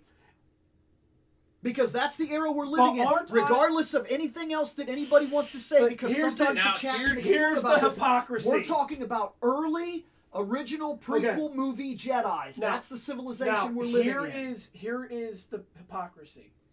Because of all that, won't I build up a bond and a trust and a friendship with my fucking Jedi Knight? No, not necessarily. Because if you watch, while they care about each other, they don't teach a lack of emotion. That's not how that works. They're not Vulcans. What they're specifically teaching you when it comes to that stuff is they're teaching you to let go, to not gain, we'll call it selfish attachment. Basically caring about people. Possessive attachment is unwarranted. You don't love, you care. And that can move to a certain point, but you also understand that all things end. And they force this idealism onto you that even when remember, when Qui-Gon dies, Obi-Wan is visually angry. He even kind of draws into full out aggression until he gets kicked in the face. And he goes, oh. That literally That happens. hurt. If you watch his fighting style, he runs in and he's going for blood. Yeah, because you could see If how he had hard won, he's swinging. if he had won in that moment, it would have been the same kind of idea for once you start down the dark path, yada yada. If that's a true principle, in his anger, if he'd struck down Darth Maul in anger, that would have been the end of Obi-Wan. But he didn't get that chance because Darth Maul in hand-to-hand forward combat was better than Obi-Wan at the time. Yeah. And put Obi-Wan on his ass, and it gave Obi-Wan that moment to step away from the situation and say, okay, hold on. I'm fucking hanging over a pit here. He's like, Take a fucking second. and this is where Obi-Wan's hanging there. I can't and fight this guy everything like And that. everything is quiet. And he's like, okay, All right, Obi-Wan. And he taps Now into you're the just plot. hanging I here. mean, the He Force. taps into the plot. What did we Yep. learn? What did we learn, Obi-Wan? Do not attack that man in anger, otherwise kicked in face. If attack in anger equals So basically, true, what then kick Obi-Wan, in face. basically what Obi-Wan did was he was hanging there. He's like, okay, I'm gonna count to 10. Okay, I'm gonna go up there, and now I'm gonna cut this bitch in half. All right. So before we continue with what all of us are doing, Jesus, dude, I'm a bartender. no, you're not a bartender. necessarily. There are a lot of jobs. Now, before we continue that, there was one thing that me and Bill did talk about as a stipulation. I wanted to be a Jedi. If you ended up being high enough to get pulled into the Jedi Order, you still maintain your current personality. Oh, sweet. Oh, that's your personality. Bill would have obviously stayed a Jedi. Your ass was a Sith. You would have killed your master and fucking ran off and become Darth Shanius. Oh my God! Don't call me that. in real Seth, in reality, Seth, we probably stated was going to end up being a Sith. I was the only wild card, so I'm actually a gray Jedi. if I there's don't belong to the Order or the Sith. if you would have used the Force for personal gains, you're moving into passions, your own self-preservational passions. That puts you as a Sith. That and we've played Star Wars Whoa. The And Old one question- Republic one with question, you, and yes. you jettisoned people out of an airlock like an asshole. That was amazing, by the way. That was still to this day. Oh my God. To this day, that was one of the funniest things I'd ever seen while playing So that game. yes, Shane, you're a Sith. We're all standing there, and he's like, we're gonna have to But you're reset not those a Sith computers. because you're not a Jedi. I said, we'll go You to the didn't get basement. that lucky. I said, we'll go to the basement, reset the Now go computers. make me a pub. Nick says, we'll go to the basement, reset the computers. And Shane's like, we ain't got time for that. Beep! Fucking jettisons those people out into space. Yeah, and because we were in a group and he rolled higher, Yep. yeah, we jettisoned people out into space, and I ended up with dark side points, and I looked at Yes. Shane and I about killed him. I'm like, That was fucking So- fantastic. You would have been full-on Jedi Order drink the Kool-Aid. Shane would have been anti-Jedi, being a Sith. One question. Since the era we live in, is it still the rule of two? Because if it's the rule of two, there's only me and one other We're in the dude. prequels, but here's the thing. That means that I have a no, master. Hold on. No, you're But I'm not. not- You're I'm not a not a Jedi. Sith. The I'm not a rule Sith. of two. The rule of two applies to Sith. Yes. But there's different divisions here that they don't really get talked about in the movies. In the movies, they're not talked about. But let's be honest here. There are Jedis that are on dark paths. Okay, that's the thing I'm going to ask. There are dark Would Jedis I that be- still sit inside the Order because Yoda and Obi-Wan actually discuss it in the third movie, I think. They're walking in one of the hallways and they specifically state that a lot of Jedis right now, a lot of them, especially the younger ones and even some of the veterans, are displaying tendencies of arrogance and self-will to a point that is not normal for their order. It's becoming a very common issue. It's happening all over the Order. They were already at a point where the Jedis had found themselves stepping away from what they've done for so many years that they were dividing. Had Order 66 not gone through and the Emperor had been caught, you still may have found yourself in a Jedi civil war. It would have been a Jedi Civil War. Not but say 100 years after that, because they were already starting to divide inside. It would have Of also. the actual It would have order. also. There were the arrogance, there were the people that followed the here's the code, thing. Here's the thing. and there were the people that were questioning the code that were saying, There were- something about this shit ain't right. There were people questioning the council. Exactly. Remember, Qui-Gon had a problem with the council. Yep. Anakin obviously had a problem with the council. I argue to this day that Qui-Gon was the only real Jedi we ever saw in the entirety of the Star Wars series. He was the last true following the Force Jedi. He was him. Well, think about it. And I don't think I've seen another Actually, one that surrenders themselves how to old is the actual Qui-Gon Force. anyways? Qui-Gon? Oh, Jesus. Qui-Gon Actually, was- wait, no, hold on, because if we're talking movie 3 right before Order 66 and shit, how old is Obi-Wan? Well, let's look at this. In the first Yeah, and see, this guy's talking about a lot, right? He's already talking about Quaylen Voss is pretty much the prime example of a dark-leaning Jedi. Still in the Order. Still abiding to things like the council, but Well, remember, there's something going on in the order. They were breaking apart. That makes perfect sense because think about it. You got to think about it. And look at the other people that were what following. what happened after Order 66? What happened after Palpatine and Vader rose? Ooh. The Jedis that turned became Inquisitors. Oh, that's bad for Right. me. The Inquisitors are nothing more than old Jedi Knights that turned to the dark side. How far out from Order 66 are we? Well, from the prequels, we're probably years. We're early prequels. We will not live long enough in this thing to see the We're- actual. no, Order wait, 66. Wait. We're early prequels? We're early prequels. We're a little bit right before the first movie would have hit. Qui-Gon's still alive. Qui-Gon would still be a living figure. I will be 36 in 4 days. That puts me around Qui-Gon age. And if we're young enough, I would tell you that if you were to do this and you were to do it just this one time, because we could actually do this game twice, because we're gonna pick before prequels. Well, actually, so we can do this we're 3 talking about times. Qui-Gon is currently being taught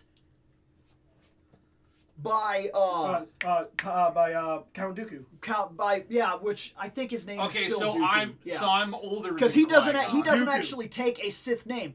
Dooku is exactly what I'm talking about. If you want He's to get not a technical, Sith, he's a dark He's not Jedi. a Sith. He's a dark Jedi that chose a different path. In fact, he was kind of moving against he gives indication that while he's serving the Emperor, He knows that the council is under the rule of a Sith Lord. And he even gives that away straight to Obi-Wan, saying, look, Qui-Gon would have joined me. He would have seen it this way. And Obi-Wan's like, no, that's a load of bullshit, because Jedi's order, blah, blah, blah, rhetoric. But you gotta ask a question.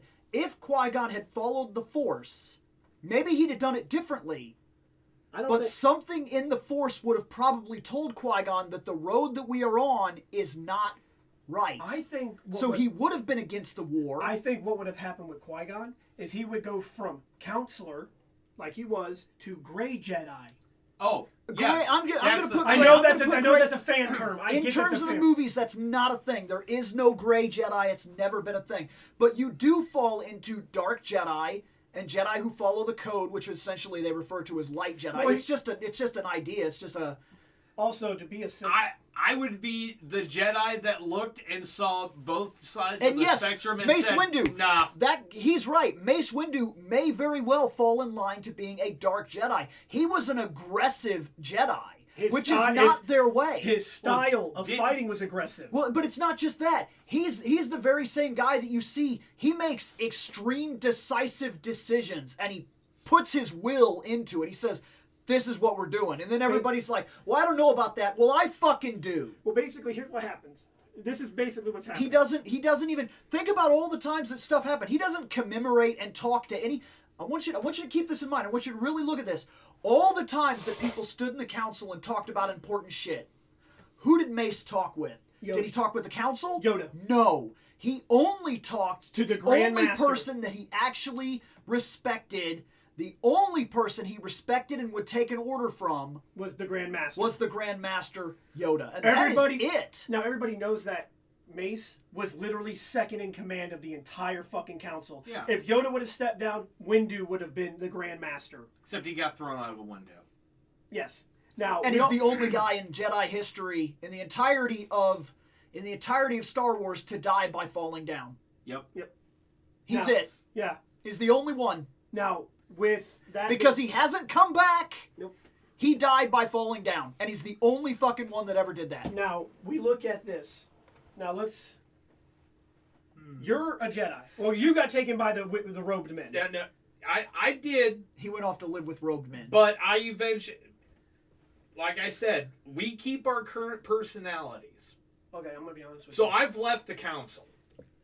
See, this is interesting because... So that means he moved off to become part of the movement that would eventually become the Separatists. And now, where does that put you and me? We're not force Okay. sensitive. Here's the Oh, thing. no, I mean, I didn't even join them. I just went off to go do my own thing. So I'm actually probably a smuggler. You could do a lot of different things. But I'm the smuggler that does some crazy shit, and nobody knows how I do it. Well, okay, so here's your only issue, though, Nick. If you left the Order and became a rogue Jedi, they watch the shit up out of you. They were watching. They didn't catch what he did, but they knew when the assassination hits at the second movie, at the start of the second movie, and they immediately blame Dooku. They're like, "No, we've been watching Dooku. He's a Jedi. We've watched him. We know him. Not possible."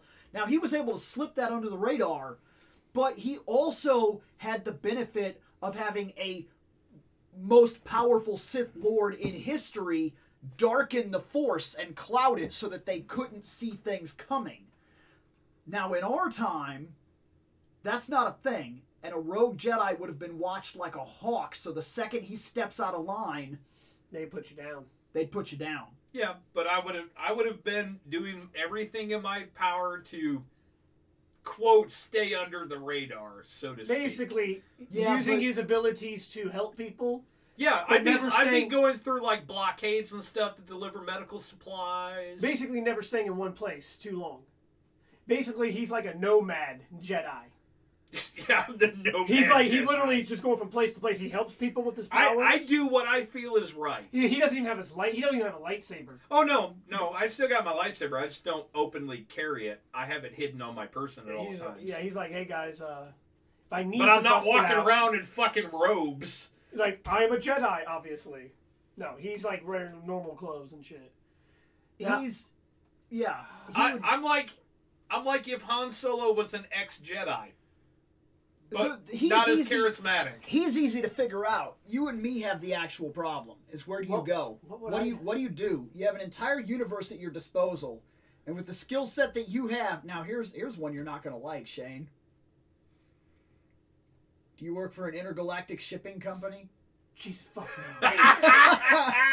Do you roll around on the hover forklift? Woo! Okay, so- I don't know, Shane. You could always work with your buddy Nick. Okay, so for the sake of making my story interesting, I'm in the Star Wars universe. I'm not going to do my boring ass life and just work.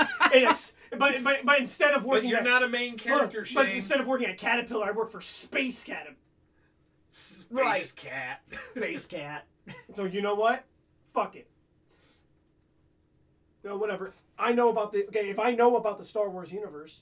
I mean, if I'm privy to what goes on, if I'm fully aware, if I'm just there in this world, I'm looking around like, okay, cool, I'm in a galaxy far, far away. Shane, I got really bad news for you. Just let me be a bounty. No, I'm serious. I got slightly bad news for you. You just said be a bounty hunter, but you as a person don't have the technical know-how. No, I'm going to join a actually do group that. of bounty hunters. But That'll teach me. But are you interested in making a bunch of money? Stupid money. Scrooge McDuck fucking money. Well, I guess in that world, if I have a lot of money, I'm actually just as powerful. So. Yep. Are you interested in making a lot of money? You know what? Why not? Let's let Greed Zerka take... Corporation. Okay, I'll do that. Oh yeah, you work for Zerka. That's how You're you a would do that. Zerka executive, Shane. All you do, even at lower branches, think about the guys that worked for Zerka Corporation on other planets. Even if they were in the lower tiers of the Zerka Corporation, they were often the most wealthy guys on the planet. Even the workers were paid the best. Hey, Shane, that's how you meet me. Now, that also involves you into different things like slave trade and whatnot, but they asked for it. Yeah, but I mean, you could just not be on one of those planets. You get Hold where on, that's hold on. testy. Let's look at my personality. But who I really am. hold Yeah, on. you want money. Propaganda is a real thing, Shane. And you may work for a slave trade organization and know nothing about it and be completely blissfully happy about the fact that, damn, I get paid good for this job where ships come in and I check the cargo holds and go, yeah, shit looks right. Send it. Help me! I pretend I don't hear that. Life is good for me, not you. Yeah. You're fucked. As fucked up as that Oh, is. you're really fucked. You're going to that. Oh, you're going to that. No, I don't know if I would do that. I mean, honestly, I'm not a monster. But would you even know? Think about all the people you talk to in the other video games and whatnot where you could talk to guys that work for Zerka and they have no fucking clue that they're into slave trade. The guys that are in the high ups know how that money is made. The guys in the lower areas are just working. Now, if I become an exec, would I not learn? If you made executives, yes, you'd know what the fuck was going on. Specific executive. Now, if you were on a branch that had nothing to do with slave trade and you're an executive, you probably still wouldn't know. But you'd know about all these great products. I know a lot about stuff.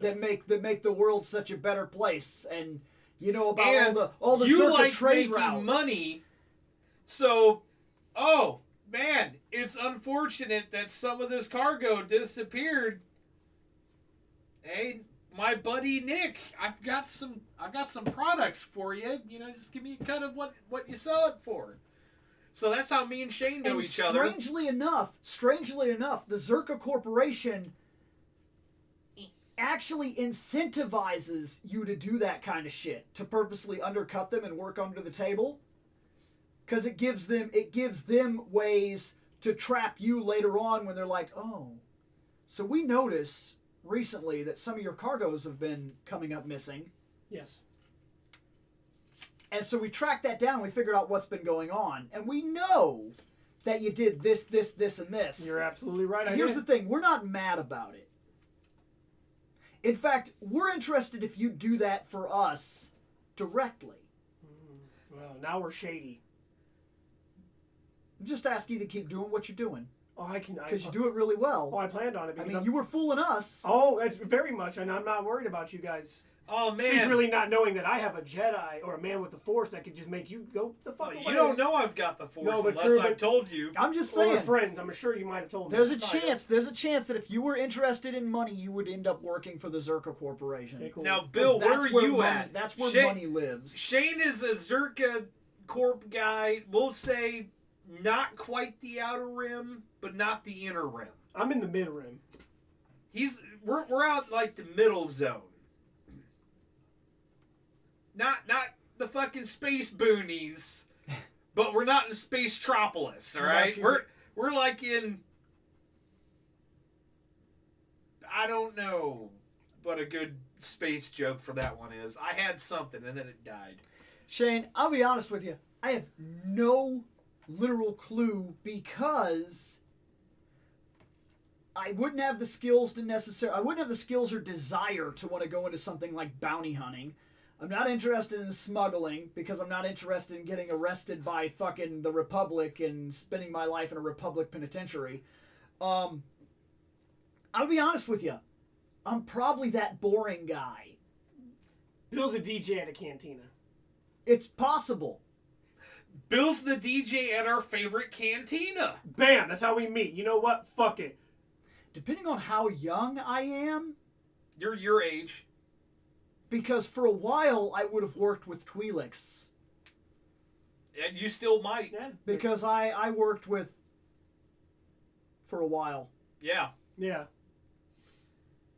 So, you're the DJ at our favorite cantina.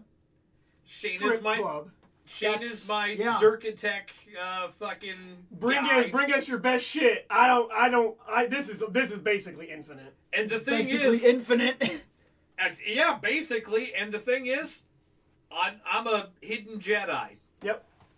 Fucking Yeah, Republic rolls up. Hey man, we're gonna fucking arrest you. I'm not the guy you're looking for. I'd be That's boring. not the I'd guy be we're boring. going. I'd be boring. I would. I have no problem admitting that, because, like I said, unless I went into something, I don't think there's grand adventure for Bill in the Star Wars universe in all reality, because You weren't Force sensitive, first off. I wasn't Force sensitive, Yep. so I'm just a guy. We're not living in a time when I would We're- join the Empire. Nope. And you're also not living in a time where you see through the bullshit propaganda of the Yeah. Empire and join the rebellion. So there's nothing like that. So I live in a time when the Republic was at its a presumed peak, Yep. and the Jedi's In keep truth, us it was safe. in a massive decline. It Yeah, was. the Yeah. Jedi's keep me safe, and things are provided, and there's prosperity around me. Not necessarily for other planets and whatnot, but for me. Yeah, we don't even have. Now here's my question. We're were gonna say, me and Shane come into that cantina all the time, right? I Anytime I'm around. So I like, love Twi'leks. there'll be like a couple days out of the week where we don't come in, and then like on the weekends we're there all the time. Because I love Twi'leks. And we talk, we become friends like we are now. Mm-hmm. I'd collect intergalactic toys. I mean, yeah. I mean, I'd fucking bring them to you. I mean, You're This one is of your good friends is a fucking. This little product comes from Mustafa. I Now- mean, It's a little hot, From but- Mustafar. It's hot. It's, a little hot. It's fresh off the lava. Now the thing is, I'm wondering if I would tell you I'm a Jedi, or was a Jedi. And then I would also wonder if you would even believe me. And then even if I did, I feel like I'd be like, That's cool. neat. That's cool. It's not like they're rare. Those 5 guys over there are Jedis too. And you continue playing your music. Right. Yeah, it's- Well, no, I mean, 'Cause like, we live- say, like, he's done, they have, like, the actual Cantina band coming, we're just having drinks, playing some Yeah, fucking there's that Posic. one band back there playing their one song they know. Play the same song. We got any requests? Now, here's the thing. Actually, I would not play Posic with you guys. Oh yeah, I'm a bad card player now, so I would no way would I be gambling But in that I universe. would play Hollow Chess with you. I'd beat your ass in Rummy Cube. That too. But I don't know that actually means shit for. Well, no, but you know, we'd sit around, play the table games, fucking have some drinks and Lots stuff. of drinks because this is just infinite. Because this is just infinite. He says. Well, yeah, and do you want to know what else is infinite? I got 7 other ships now. It's like I It's want like them in all in Harry- card games. It's like in Harry Potter when that bag that you can just reach in and grab whatever you need. Yeah, but in this case, it's just like, hey man, you guys broke? There's some money for you, and then we're just gonna keep. It just keeps coming. Shane, I'm fine. It never stops. I own 7 spaceships. I own 7 planets. It's pretty cool. I'm boring. I'm being as honest as I can. There's no way I could see myself realistically if I lived in a universe that was that big, and I can't necessarily travel it. And Oh no, I gotta- you can travel it. Not One of your really. best friends is a pilot. Owns 7 ships. yeah, but I still can't do it. I still can't do it because I gotta work and I only get so much vacation and Yeah, yada yada. And I and gotta worry we're about gonna go No, I'm being do serious. something cool. As fucked up as it is, that's just like with the Jedi thing. I put all my responsibilities in this stack and then I can't walk away from them. Like, why do I not have a better job right now? I'll tell you exactly why I don't have a better job right now. Because it would cost me time with my daughter. That's it. Oh, that's I've true. had a chance to make multiple increases in my job, incoming, and living conditions, but I'm unwilling to sacrifice the time I have because I see it as a responsibility to stay where I am, even if it's difficult to do so. I'm that kind of boring, steady person when it comes to it. Now, I do all my toy stuff and I do all my shows, and this is kind of my outlet to do other stuff. But in all reality, even in the Star Wars universe, at this point in time, I'd be boring as shit. That's fine. I would have my intergalactic net podcast, and I'd collect toys straight off the lava from Mustafar. We got fucking black iron tank here. This thing's fucking sweet as shit. Comes with a nearly naked man. I don't know why, because it's hot as shit there, and I feel like that man's skin would burn off. But hey, You'd have to have a code name for if you were a part of the Intergalactic podcast, because you're a fucking Zerka exec. yeah, and you're not And- allowed and- to discuss and any you- Zerka things. Yeah. Or even say that you work for them So necessarily. you'd be like, so guys, how was work? You'd be like, I'm unemployed. I'm unemployed. Why do you always No, wear nice no, stuff? no, Don't worry about it. no. They'd be like, hey, You work with me. you're unemployed, and then you'd be like, hey, let's order some fucking space pizzas, and be like, sorry, we ain't got no money. I got it. Don't even worry about it. You don't even work. What the fuck? Where do you get that No, money at? Don't worry no, about it. he works with me on my ship Yeah. as a supply Yeah, trader. he pays me good. Don't worry about it. Mhm. And people listening would also think I'm a space trader, because I will make them C3PO. think so from this long distance. The only thing that would have been funnier is if somebody in the chat was like, I believe what Nick is saying. Yeah, and I like they're right too. The only way Bill ends up going on an adventure in the Star Wars universe is not his choice. It's true. abducted or some shit. Yeah, you're going on an adventure 2 planets So- over with us for the weekend. So I live. So because I'm not. Because you want more toys. So we basically figured. So Probably basically, true. so I'd basically, probably do that shit. yeah, see? so basically, with the Fucking hey, there's a giant toy convention in over the on Star, fucking in the Star Wars Bibbidi Bobbidi 7. in Let's this go. whole- Probably 7. in this whole scenario, it's basically the flip of a coin for me. Do I become rich man, living a normal life? Sorry. Let me above normal. let me rephrase that. Do I live as a rich man, living a rich man's life, not a normal life, because it must be real. If I had lots of money, I would not be living my normal Rich life. for whatever area you happen to be. Or I'm force sensitive. I get kidnapped, and eventually I get cool yellow eyes because I'm a mean motherfucker. Star Wars doesn't have an Only Force website, all right? Only force.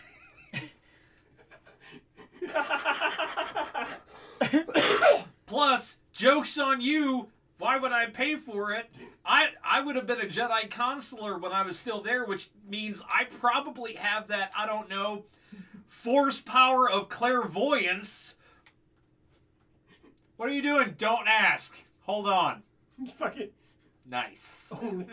onlyforce.com.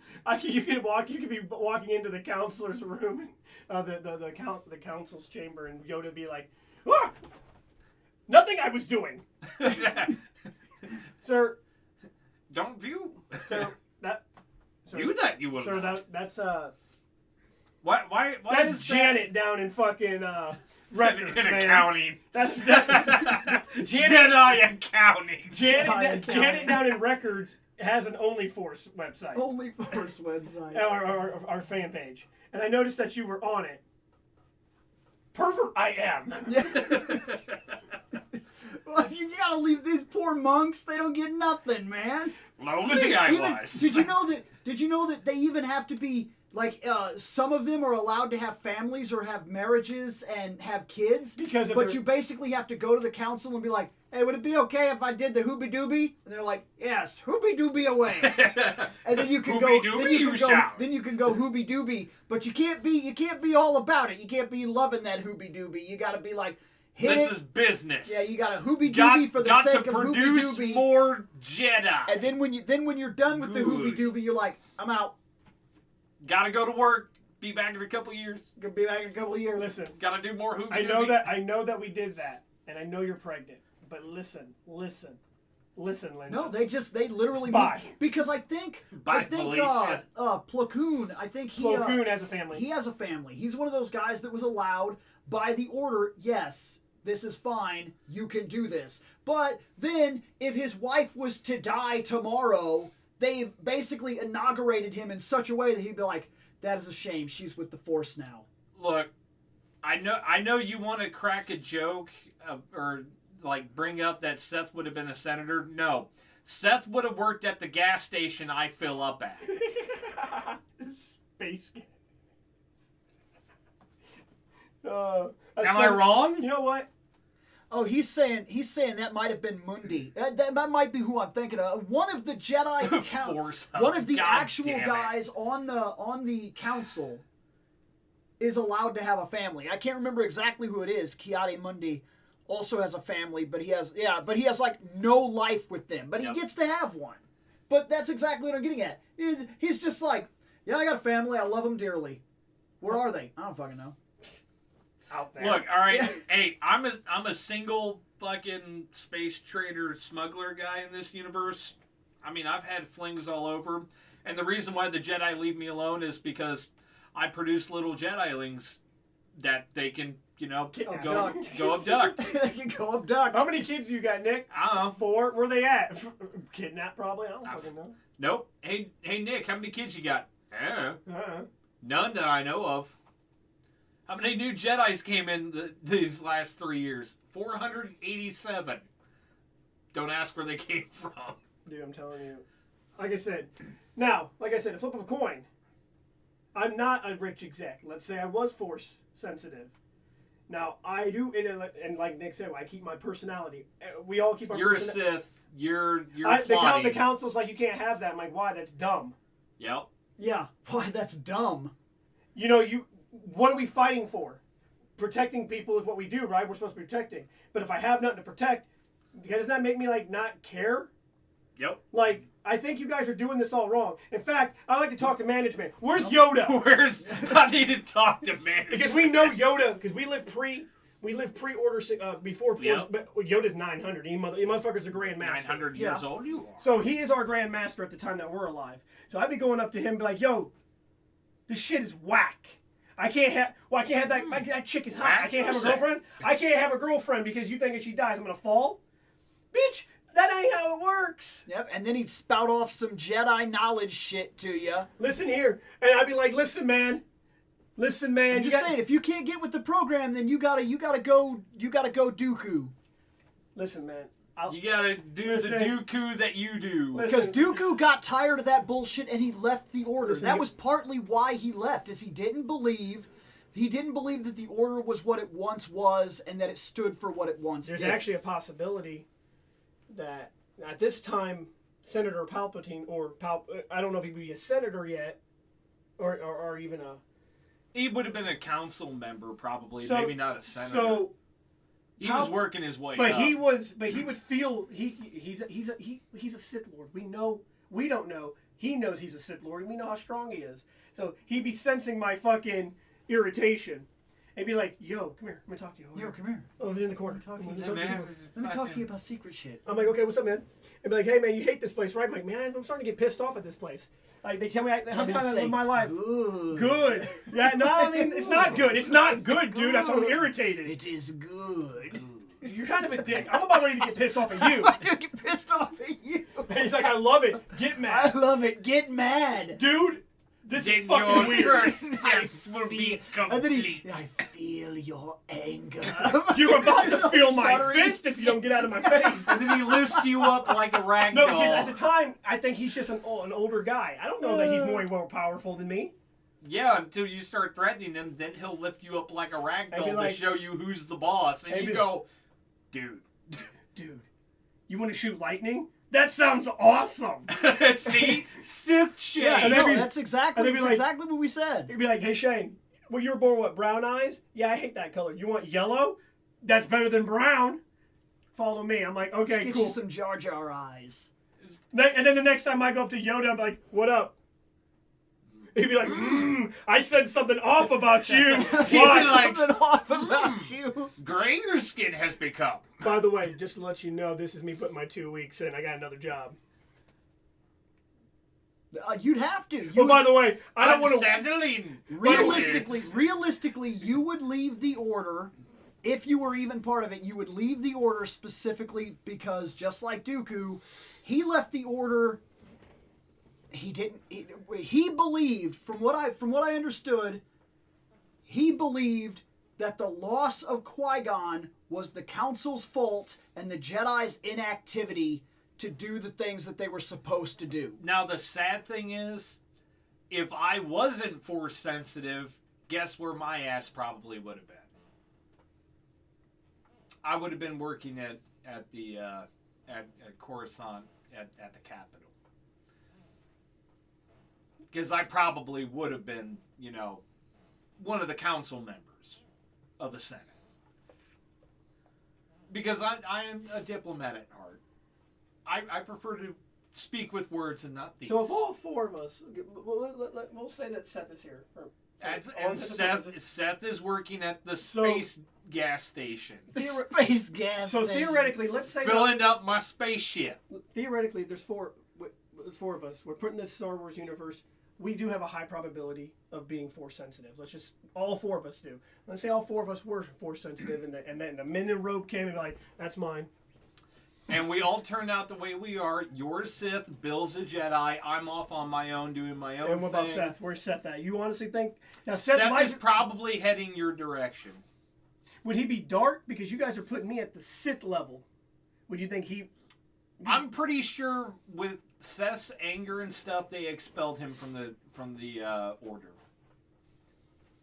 There's also other things, by the way. You don't always make it through Jedi training. No, Yeah. No. Sometimes you don't get taken by by a trainer. And You become never a guard. become a knight. You become a guard. And then there's a bunch of other things that you can become at that point. You can say you were high enough in the classes, but you never necessarily made it to knighthood. You could become a sentry, one of those guys that guards the actual temple. You could be sent as a Jedi agricultural network, where that's literally what they do. Go Jedi force grow farmers and plants. shit like that. There's all sorts of shit like that outside the main order that still work for the order. Right. Hell, Just like me. if I'm not mistaken, the blind dude, he was one of those kinds of people. He didn't necessarily make it. What, the monk? Yeah, From he Rogue doesn't. One, He doesn't he's actually for- make it. He's not a He's Jedi. force sensitive. He's a force-sensitive monk, yeah. Yeah, but he's not a Jedi. He was trained by them. He lived by them. He knows their codes and everything like that. But he served a different branch because you actually end up in the book that I have. There's a book, an actual Jedi book that tells you all about this.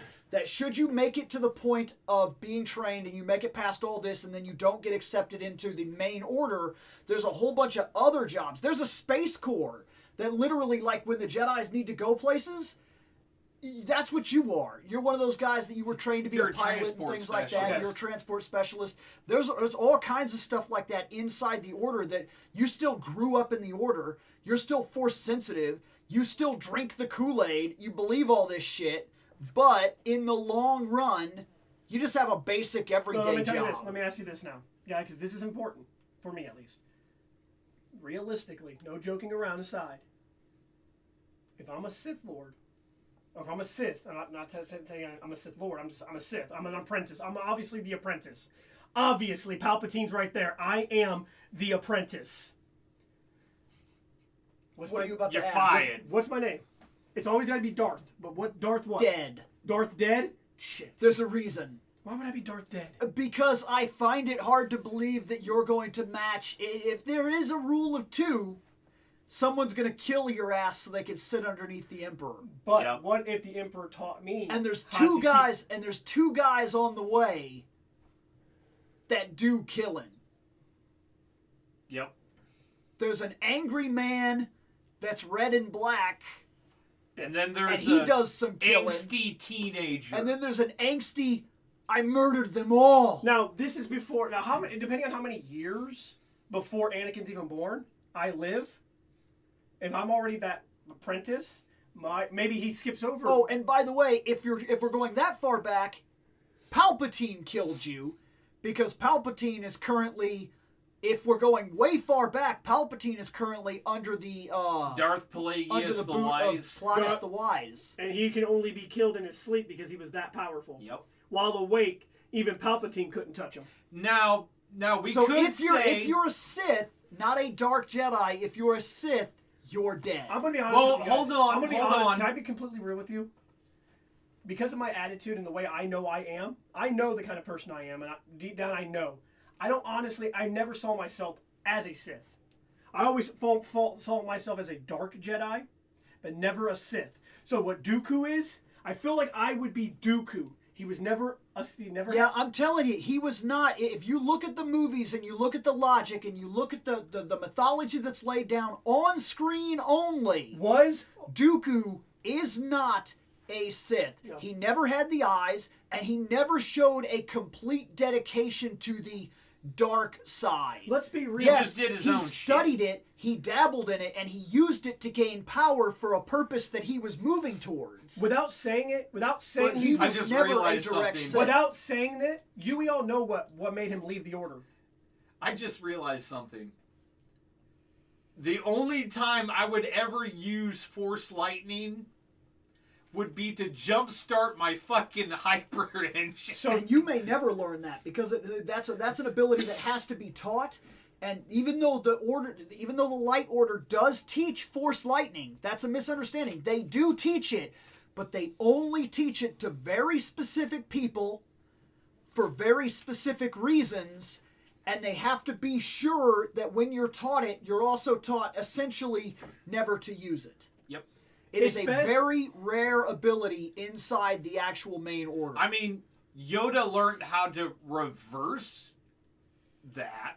Probably because he knew how to use it. He was like, Use I should not, but is, absorb. Yoda is so wise, and we could say that he is the Grand Master. Which there's no proof of that on screen that he actually can use it. But I'm telling you this: the reason I would tell you that Yoda can probably use it is because Yoda, in the context of every time we see Force lightning, every single time, you either get decimated by it, oh, Bagurgan, because you don't even see it coming. You're like, how the fuck did he do some dog shit like that? Or you know about it, but you don't know how to use it, but you know how to redirect it. And it often comes from the saber. Okay. But Yoda, in this case, Yoda can hold it in his hands and dissipate it. Not only can he hold it in his hands, he can do multiple things with it. He can take it, deflect it off to the side. He can take it in his hand and then shoot it back, which we've seen him do. Or he can take it in his hand, and the strongest in all of existence that had ever existed, the strongest Force lightning we ever saw, Mr. fucking Scraggly Fingers Palpatine, he takes that in his hands and then just goes, oh, I don't give a shit. He's like... He closes his hand around it and gets rid of it, which means if you understand the ability... If you understand the ability at that level, you know how to use it. If you take it all the way back to a real world equivalent, if you get into a fight with somebody, okay? Like in a rules competition where we're both using the same kind of styles or whatever. I'm a boxer, you're a boxer. If I know how it works, I can use it, I can slip it, I can use it against you. That's exactly like the Order when they sword fight. There's only so many styles, and every single Jedi knows all of them and then becomes proficient in one or two. Not all of them, but does know all of them so that they can combat with the idea that they're going to come across it. What? They never came across a random guy, movie-wise, that instead of using a lightsaber was throwing a chain around. Fucking light chucks. Light chucks. It never happened on screen, so it's not a thing. In the sense that in our little world, you are the only Jedi. Yep. This guy says it has an actual name. What was your fighting? What stance did you have? I didn't actually know that. When necessary. That is a good question. When you have to whip out your lightsaber for reasons that you have to fight, because the business you're in, you're going to encounter shady people. You may have to whip out that bitch. Not as often as you probably don't do it as often, but there are going to be times where you got to use it. What form? What are you? Technically, I am semi-proficient in 3 different styles of sword fighting. The question is, which one would I actually probably use? Like traditional, like broadsword fighting, I do know fencing a little bit, and I did start learning a little bit of Bushido. Now, obviously, I don't know, Bill. Which fighting style would I probably fall in? Because I'm not well versed in all of them. But you would also have been taught. I know Palpatine is like 6 or 7, because Mace does, which is 7. extremely aggressive. Well, Mace has his own, which he's the only one that uses. It's called like Vapad or something like that. Luke was efficient in 4, if I remember right. Obi-Wan was 3, I think. I want to say that Qui-Gon and Yoda, I think, are 3. I don't know that for sure, but I think they're 3. It's an acrobatic form that uses quick strikes and extreme movements to overwhelm the opponent, and works best in open area, which is part of the reason why Qui-Gon actually does die, because Qui-Gon is said to be one of the best duelists of his age. He grew up being trained by one of the greatest duelists to have ever fucking lived, who not only was one of the greatest duelists of his time, but was tested and often would test his skills against other Jedi and won almost every single fight he ever did. I think that's why it makes sense, because think about it. And so Yoda was the teacher of Dooku. Dooku trained under. That's a misconception in the first all trilogy. I know is when Obi-Wan said he was taught by Yoda, by property of transfer. Okay, so here's the weird thing: he's not necessarily lying. No, because Dooku trained. Also, you misunderstand. It's not lightsaber. Fuck those saber stats. It's not transference. That's not what I'm talking about. Single saber. Yoda does teach Obi-Wan. Obi-Wan has not... Okay, so Obi-Wan is getting ready for the trials. And the trials are different for everybody. Qui-Gon dies. And for a small frame of time that we don't get to see, it just kind of glances over. It's just like, fucking story wipe. Yoda is face-to-face directly with Obi-Wan. And that indicates that as soon as Qui-Gon died, for whatever fucking reason, he basically went under a mild tutelage with Yoda. And the reason I would say that is because when you become a knight, when you get the label of knight bestowed upon you, I doubt that the Grand Master always hobbles out and says, "Bestow upon to you the code Jedi Knight." It's impossible. It can't possibly happen. He can't go and do that all the time. So the fact that he specifically went directly to Obi-Wan and talked directly to Obi-Wan is many reasons. I believe. But part of that might be a direct connection between the two of them that he may have been indirectly taught during his tutelage. I believe at times. I also think that why Yoda went to him directly is for another reason as well. And also Yoda, and I think this actually just came up in the chat. Yoda is one of the overseers of the younglings that enter the building, so he oversees everybody's early tutelage, depending. Yes, he does. And there's a good possibility. So so Obi-Wan's not necessarily lying. He's not. But it is a weird plot hole that was created by the movies. It is funny that Yoda taught Dooku. Dooku taught Qui-Gon. Qui-Gon taught Obi-Wan. Obi-Wan taught Anakin. Anakin taught Ahsoka. And now, Form 3. If you say Yoda used Form 3, Dooku would have learned Form 3, obviously, from his master. Well, no, I'm saying that Yoda... You learn everything, but that doesn't mean that you ever decide to specialize. Fighting is different for everybody. It is. It's just like Bruce Lee tried to talk about it a lot in like some of his books and whatnot. If you ever read like the Tao of Jeet Kune Do, one of the things that he talks about is that you need to find what suits you. And it may not necessarily be like you need to learn everything that you can learn, then toss away what is unusable and learn what's natural for you. Everybody has different body types and different abilities, and you need to figure out what works for you. And that's part of how the styles end up working for one another, is that everybody kind of falls into something different. Qui-Gon, I believe, used Form 3, which is the same thing that that Yoda uses. But what ended up happening to Qui-Gon is they got stuck in that hallway. And it takes a lot of energy, by the way, to use it. That's one of the forms that takes the most energy to use, if I'm not mistaken. Literally takes the most energy to use. I would have been Form 6. So you get tired quickly using it. And he was an older man at the time. Oh, yeah. And while he could have actually been in an open setting, like had he stayed and fought and held his ground in the desert, he probably actually would have beat Darth Maul. There's a lot of indicating information that says he probably could have killed Darth Maul there in the desert on that stupid front-end assault, because he would have had the entire open field to do so. But when he got into that situation where he was stuck in the hallway, it drew him into a complete defensive stance, and it tired him out as he walked down the hallway.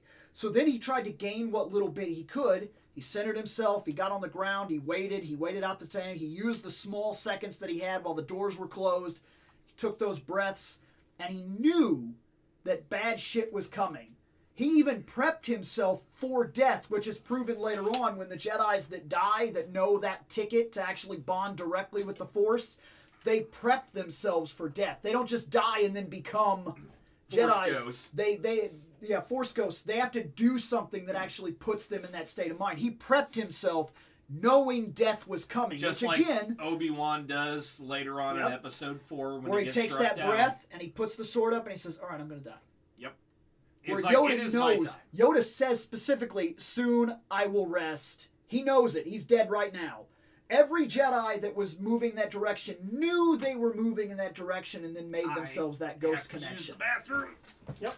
So if that's a true thing, if you're looking at Qui-Gon, the reason I argue he was the last real Jedi, the only real one that we saw on screen that followed original code and followed the Force over everything. It wasn't the Council he answered to. It wasn't an authority system. It wasn't the Republic. It wasn't a democracy. It was the Force.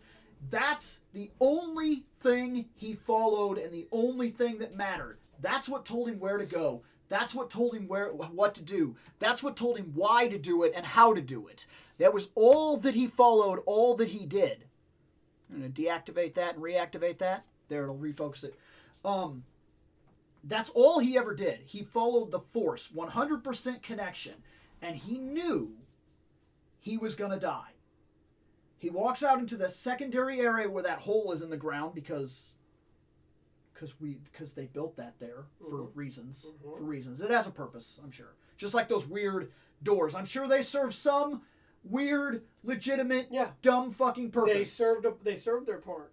It was the plot said, hey, we need to separate We need to Obi-Wan and separate Qui-Gon. Obi-Wan and Qui-Gon. Because Qui-Gon has to die. This is the duel of the fates. That's right.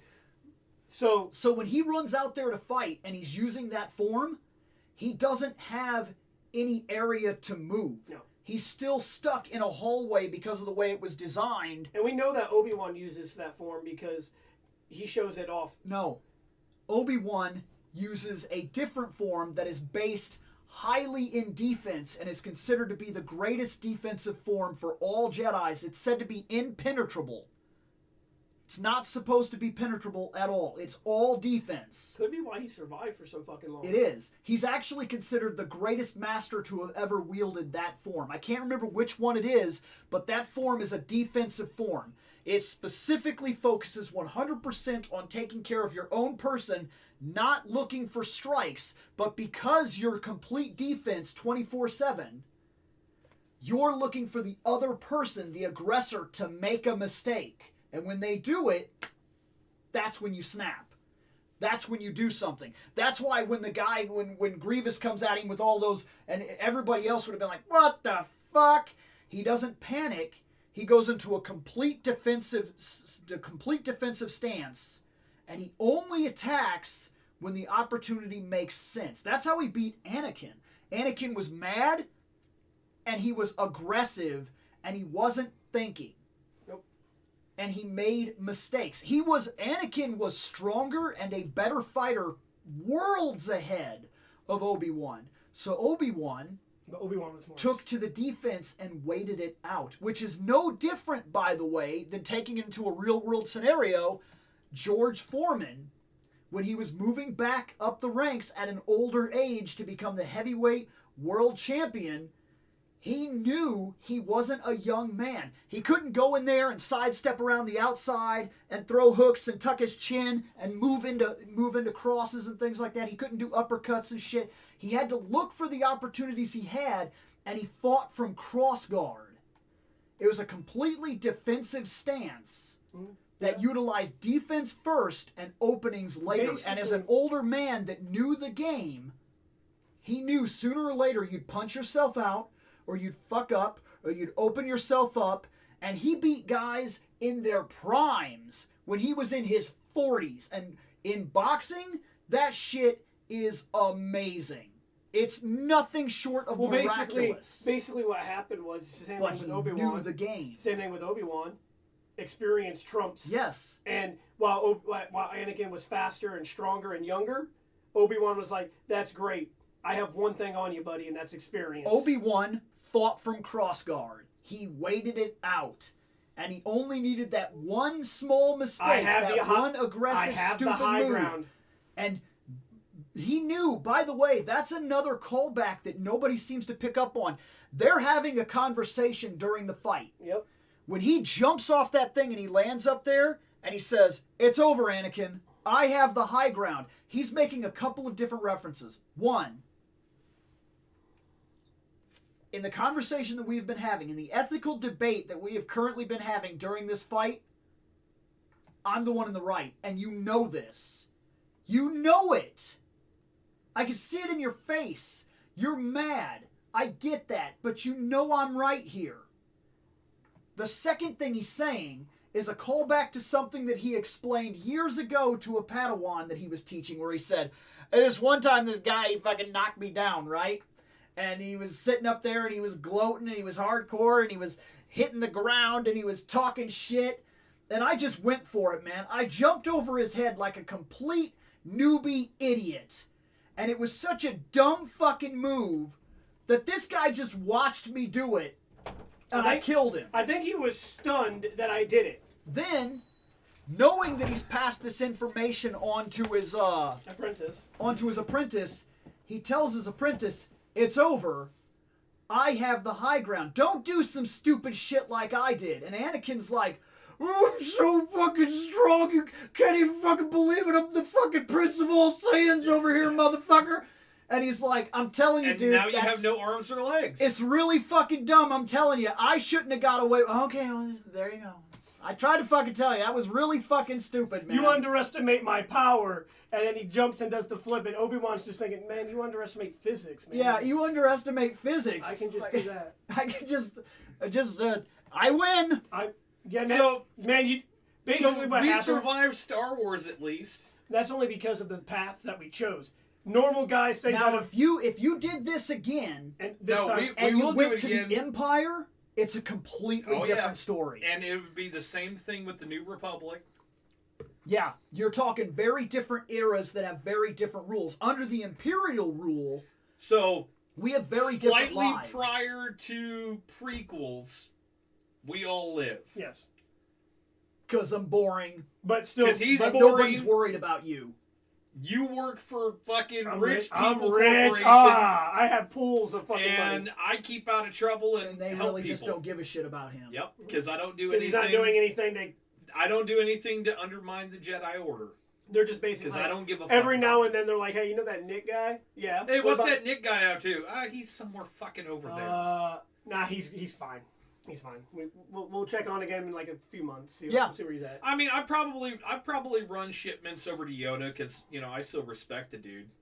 You gotta respect the Grand Master. I fucking show up, chat with Yoda, have a couple things of space tea with him or something. Some space chamomile. Eat some of that fucking space porridge he makes. Good food, good food. Woo. I don't trust him because The only reason why he makes that weird ass space goop is because he lives in a swamp, Bill. That's all he has to eat. Dagobah space porridge. Fucking we didn't loot like eat like He does too. He actually scoops it into the bowl and then he takes like a small bite like it's edible and then scoops a little bit more and goes and sits down and takes like some shitty bread like whatever. It looks moldy. I'm not gonna shit on the guy. He fucking lives in a swamp. This is the best I'm gonna get out of here. The fact that he made bread is impressive. Right. Like, where'd you get the yeast at? No, you don't. You know what, dude? Interesting what fungus you find. You know what, dude? I don't give a shit. I don't want to know about it. Is it edible? It's all I care about. Well, I mean, yeast is just swamp fungus. Water. Swamp water. You know that, right? Somebody Yeast says is this fungus. dude's over like swamp water. He lives in a fucking swamp. He does You can live in a turn swamp. any fucking fungus into yeast, basically. But also remember his species. Grogu is his species. And we actually Grogu eats everything. And we don't know shit about them except for now we have this weird point of reference with, like you said, with Grogu. Grogu just eats shit. Yeah. He just eats it. Hey, there's a weird frog. Fuck it, I'm eating it. And fucking spit that out, you little bastard. Nope, it's too late. No, he's always putting shit in his mouth. Fucking hungry as shit. He's a fucking rock. Dude, that's what happens when you're a 50-year-old baby. Okay? Yeah, you just eat shit. You just eat shit because it doesn't matter. He's a bucking baby. 50-year-old baby. Yeah, Goddamn space you just elf. eat shit. You just eat shit. He's a space elf. So there's no telling Yoda living on that planet. It's probably fine. He could probably just eat shit. Literally.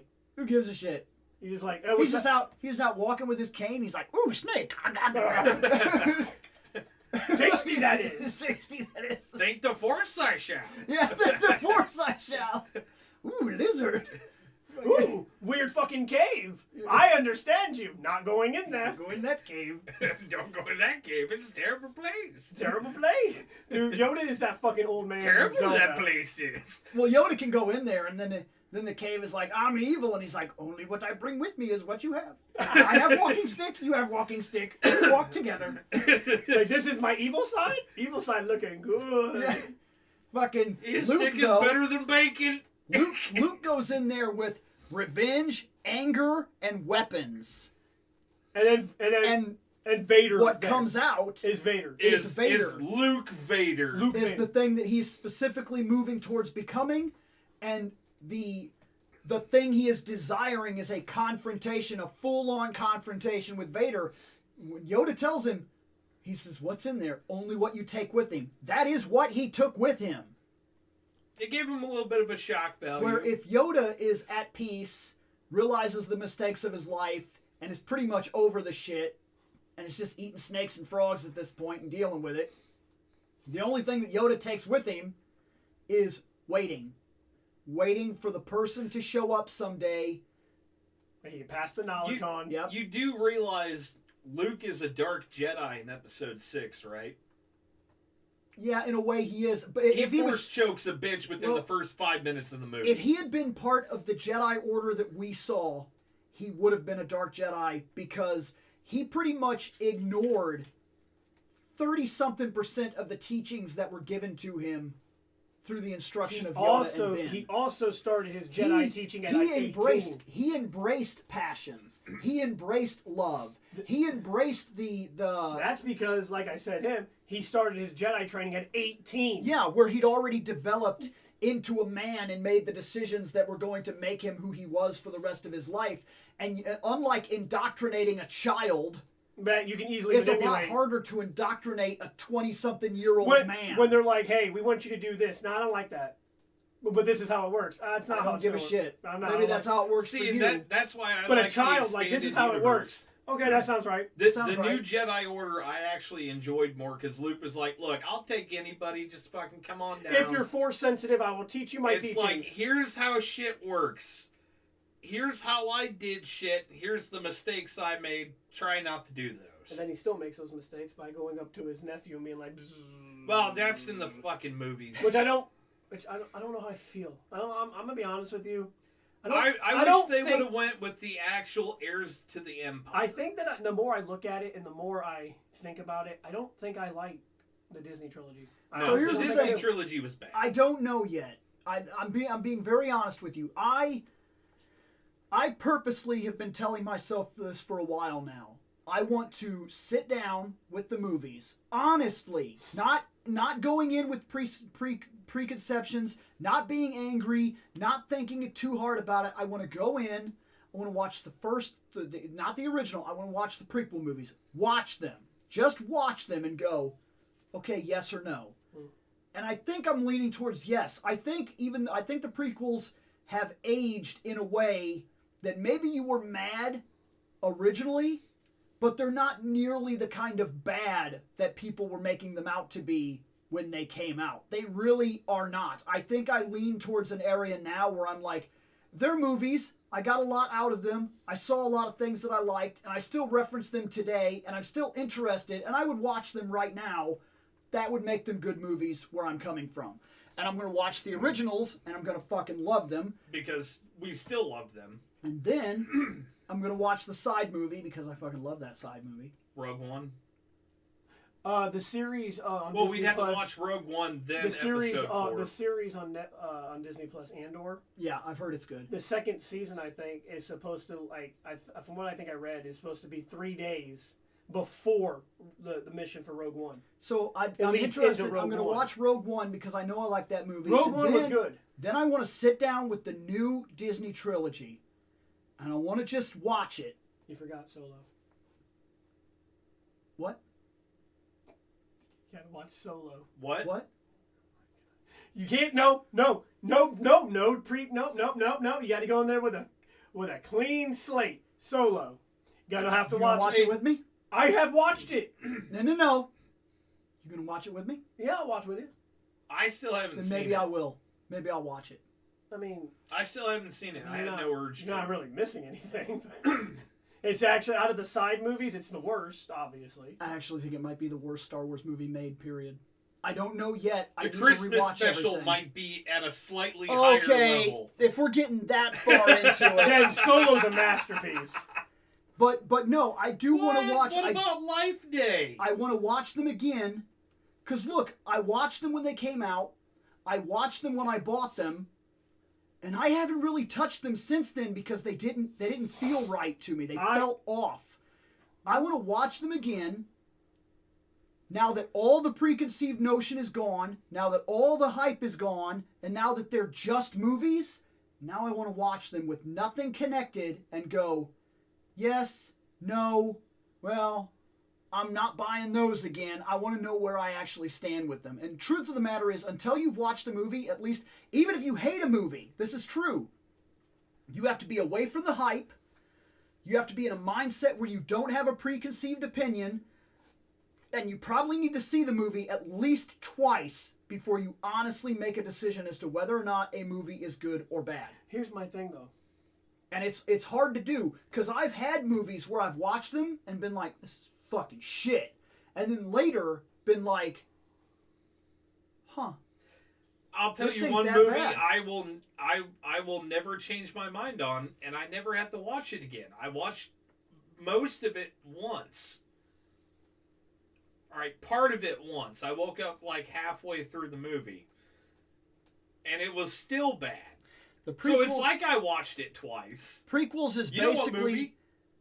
Space Mutiny.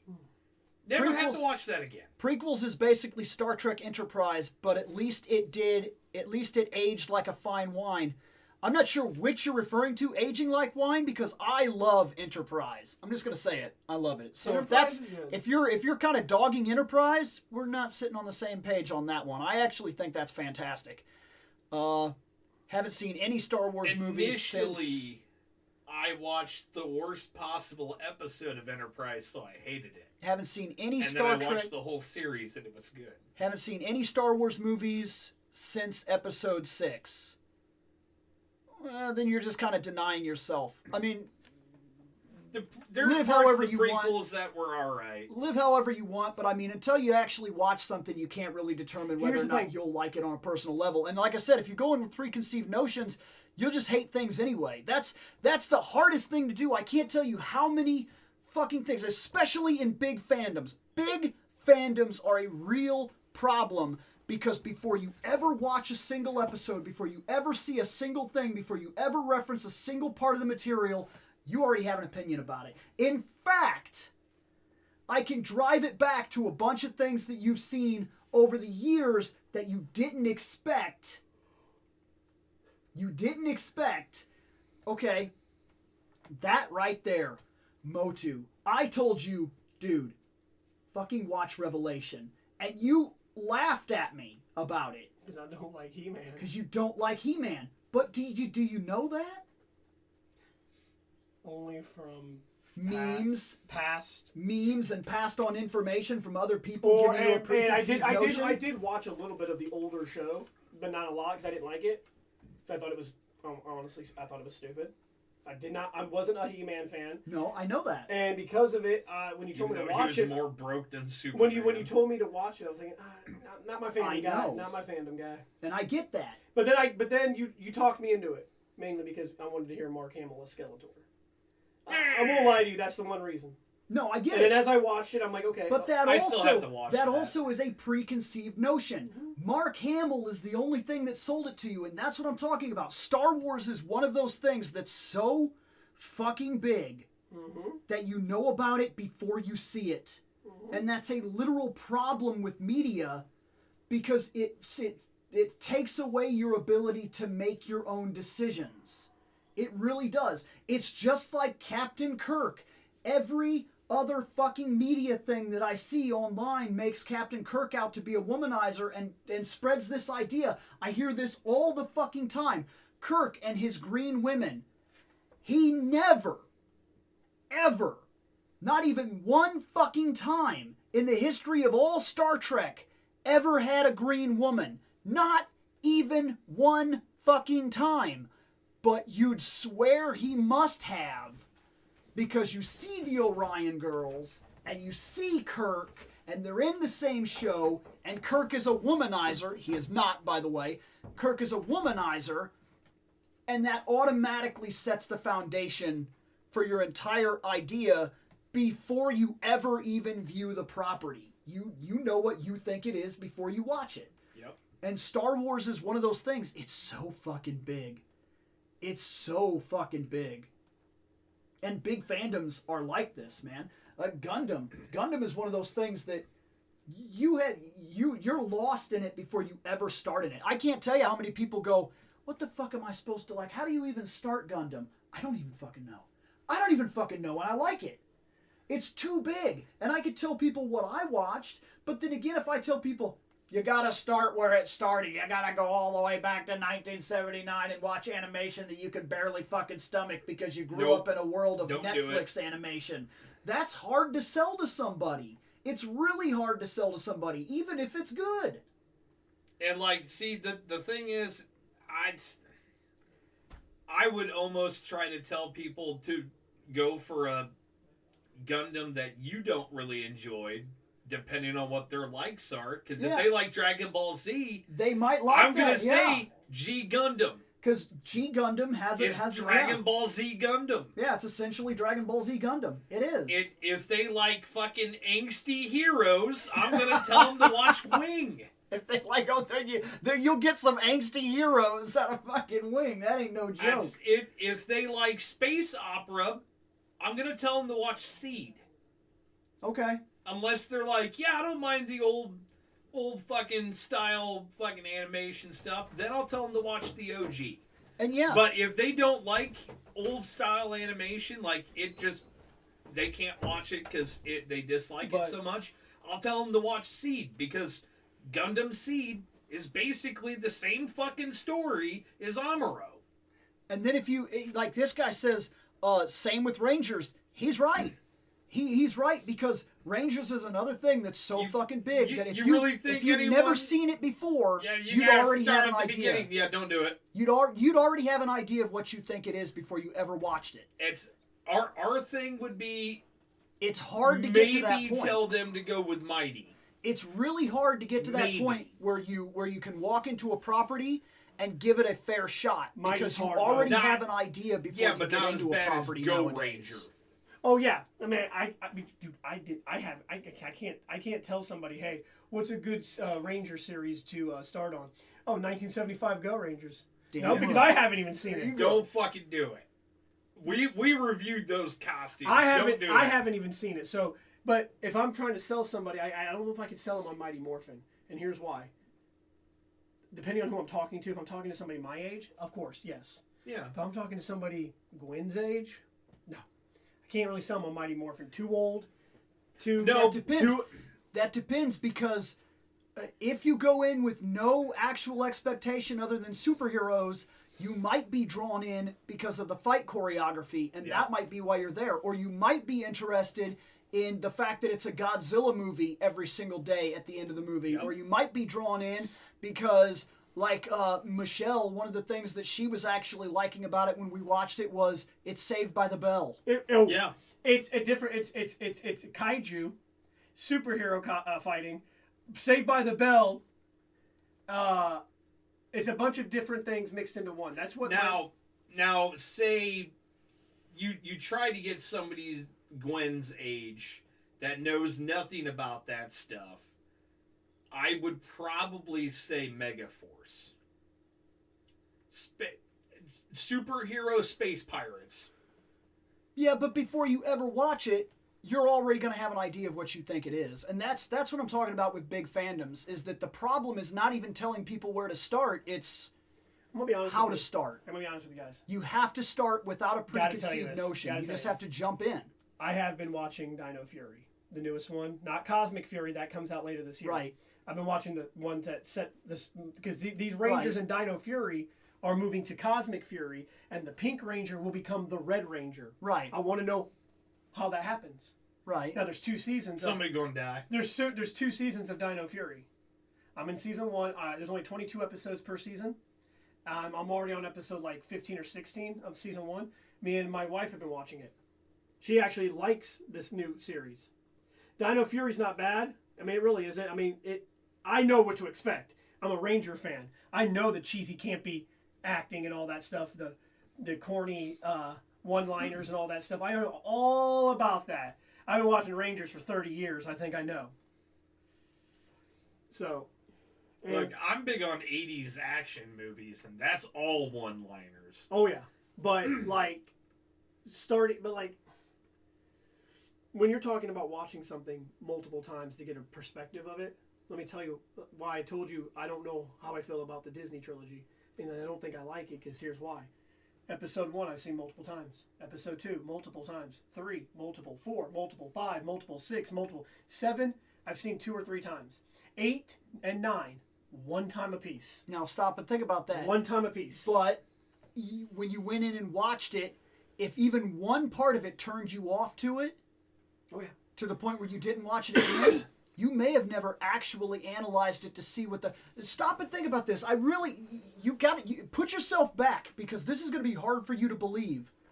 Very hard for you to believe. Star Wars was a big fucking deal, okay? It is. No, It still is. No, but you're misunderstanding. It was. The Empire Strikes Back was considered a bad movie. Which is ridiculous. I'm not kidding. Yeah.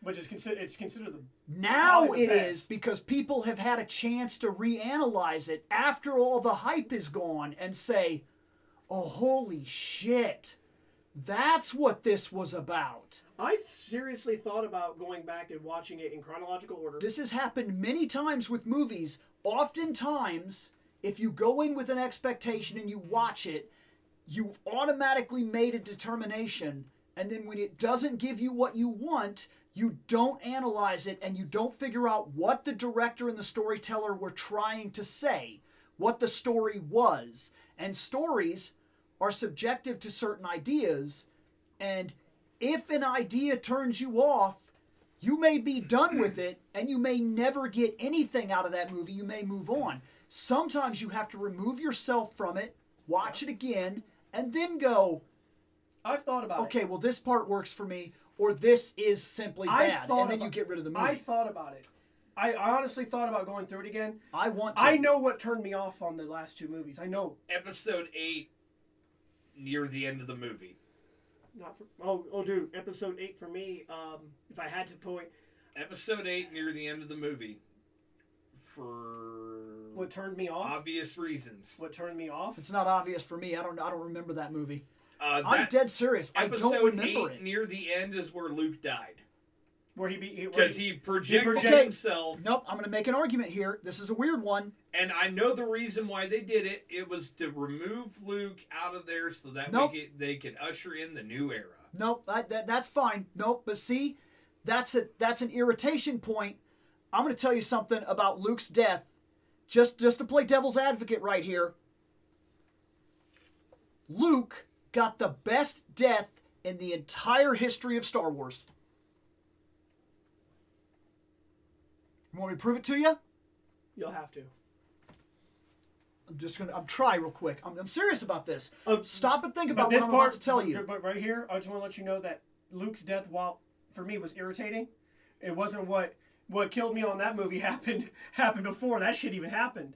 Halfway, I would say probably halfway through the movie, maybe 3/4 of the way through the movie is when I was already turned off. Okay, who are your favorite Jedi? I'm serious about this. Okay, easily. Everybody knows Obi-Wan. How's Obi-Wan die?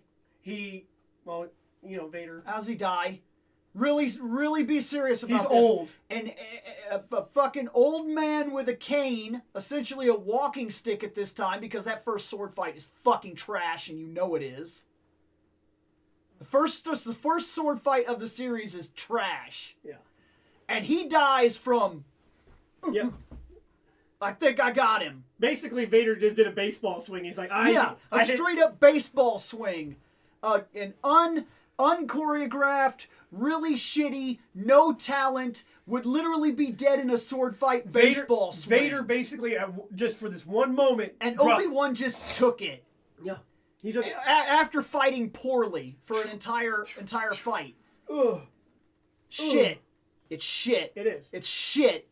It doesn't matter how much you like Obi-Wan, he got the biggest shit treatment of probably any Jedi to die in the entire series. Mm-hmm. And if the end game can make or break a legacy, then I could argue that it ruins everything that Obi-Wan was by going out that way. Even if the aftermath of it is him becoming the Force Ghost and everything else. Mm-hmm. Oh, I know. See, that's the thing about it is that like. What other Jedis die? Go ahead. Actually, I would almost argue. I would almost argue Yoda. Plo Or, yeah, Yoda. The dude with the fucking mask, Plo Koon. Plo Koon? Yes, I believe his name is Plo Koon. He gets shot down. Yeah, he's supposedly one of the best pilots in the Order too. Obviously not. They just go pew pew. You dead, bitch. Okay. What about the blue Twi'lek bitch that didn't even get a chance to defend herself? She got to turn around and get shot. Yep. Now what about the guy? What's that? Pew, pew, What pew. about the guy with the big head? No, that's fine. Oh, I think he had one of the cooler deaths. He did get to There's fight. a reason I'd argue with him.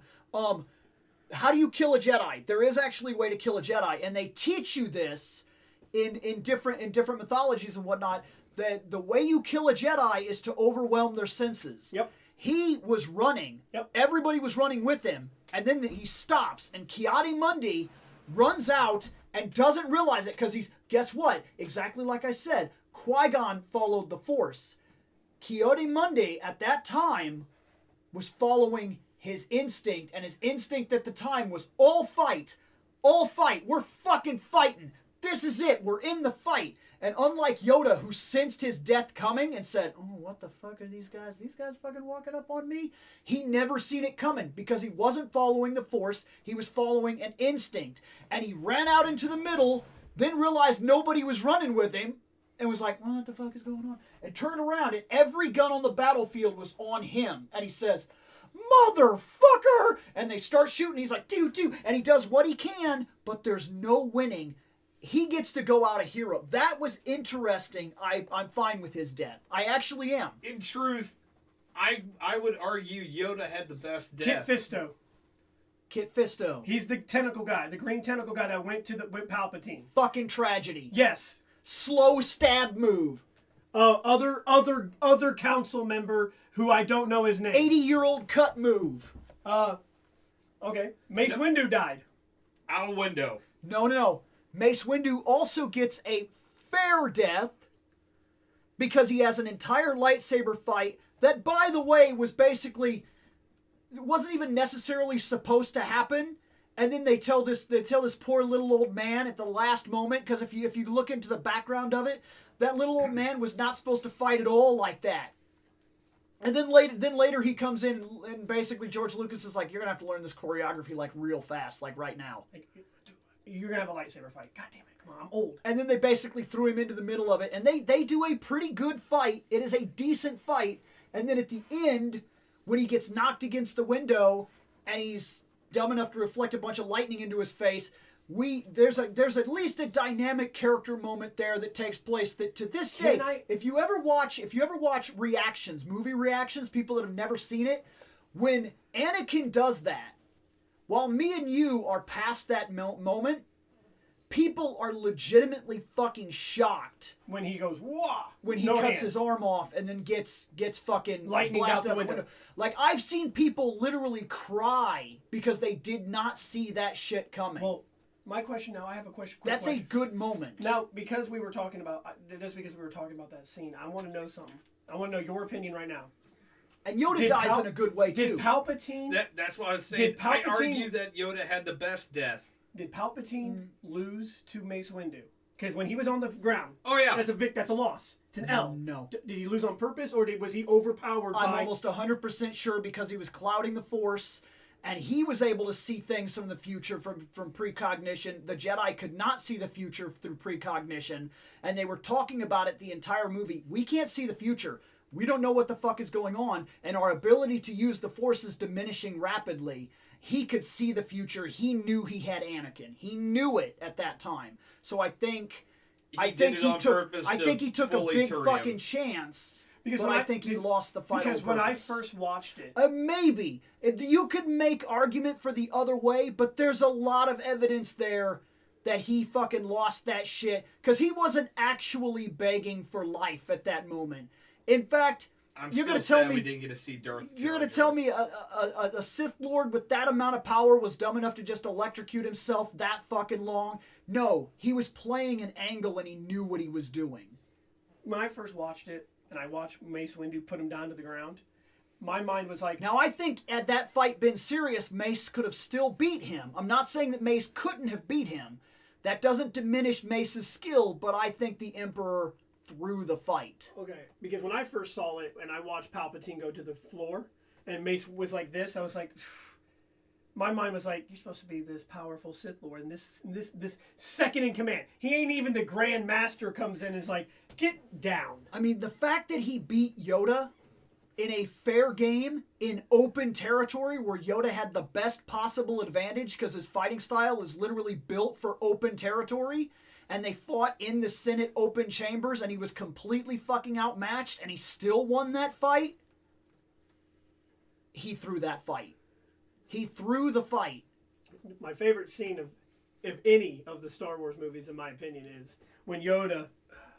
Gotta go in here and fight this old man real quick. Yeah, I gotta go in here and fight fight those guards are like, Two old guys. Those guards are like, what the fuck is that? What the fuck is that? And Yoda's, What did they do? and Yoda's like, one-on-one, please. One-on-one, please. And he just knocks the guys out real quick. And Palpatine's like, Master Yoda. Go, let's do this. Let's do this. I figured this is gonna happen. I saw this coming. You didn't. Fucking throwing entire platforms at each other. Or Yoda dies. Moves. Yoda dies in an emotional way. Yes. It's impactful and it works. Yes. And he gets to die peacefully. Yes. He gets to die peacefully. Not many. So people, he had the best death. Not many because people, he got to die peacefully. in his bed, technically. I'm serious. I'm going to argue this for you. I'm telling you, I really will. Okay. Okay. Why does Luke get the best death in the entire series? I'm going to tell you. This is why. In the history of all the things that we have seen on screen, ever, we have never seen a display of physical power on this level ever. We've heard about it in books and stuff like that. So that's Never seen something like this. Because he not only projected a physical aberration, it's physical. It can make human contact with you. But he projected it in different ways. One thing, he's not using his lightsaber. Notice that? That's not his. I know. He projects himself across the fucking universe to have a one-on-one fight With his nephew. with his nephew to basically prove a point. Mm-hmm. During the entire fight, if you're watching it, and see, I've only seen this fucking movie twice, and I can tell you this. He doesn't leave footprints. The whole time they're fighting,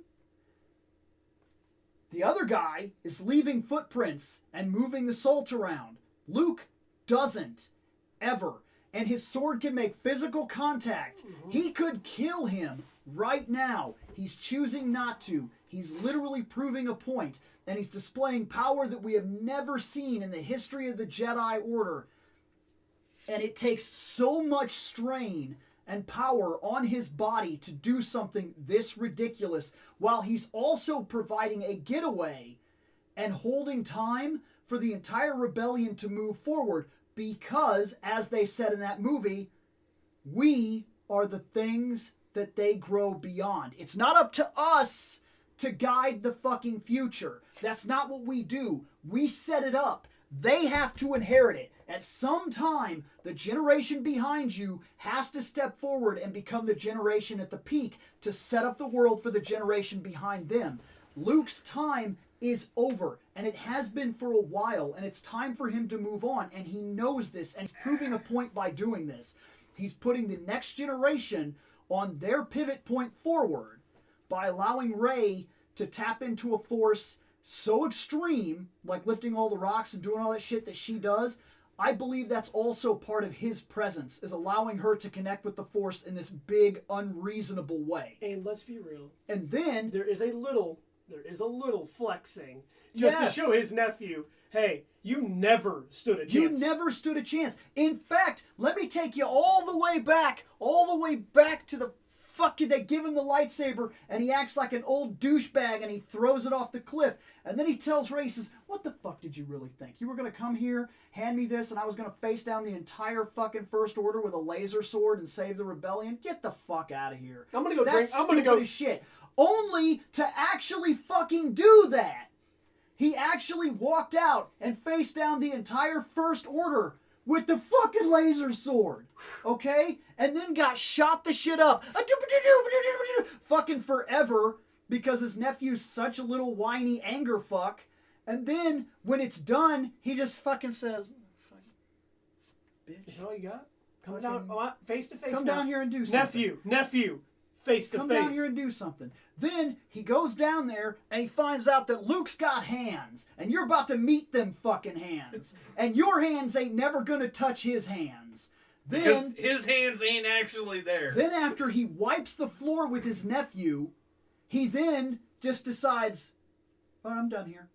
And just like Master Roshi, throws the fight at that point. And that's the first moment when he looks down and says, You ain't got no fucking feet prints. You ain't got no damn And legitimate feet. then he pokes him, and he's like, motherfucker. You ain't even here. You're not even here. I'm fighting. But to everybody else that matters, he was there physically. And he was there physically enough that he could have killed his nephew right then and there. But he knows there are bigger things at play here for the future. And he's not going to make that decision because it's not his decision. It's the will of the Force moving forward that will make that decision. Just like moving all the way back to Qui-Gon. Qui-Gon makes the decision to follow the Force, not the Council, and not a set of standards. The Force. The Force is about to make these decisions, not Luke. His time is done. Then, when he's all done flexing, he goes, all right, I'm gonna leave you now. Literally forever.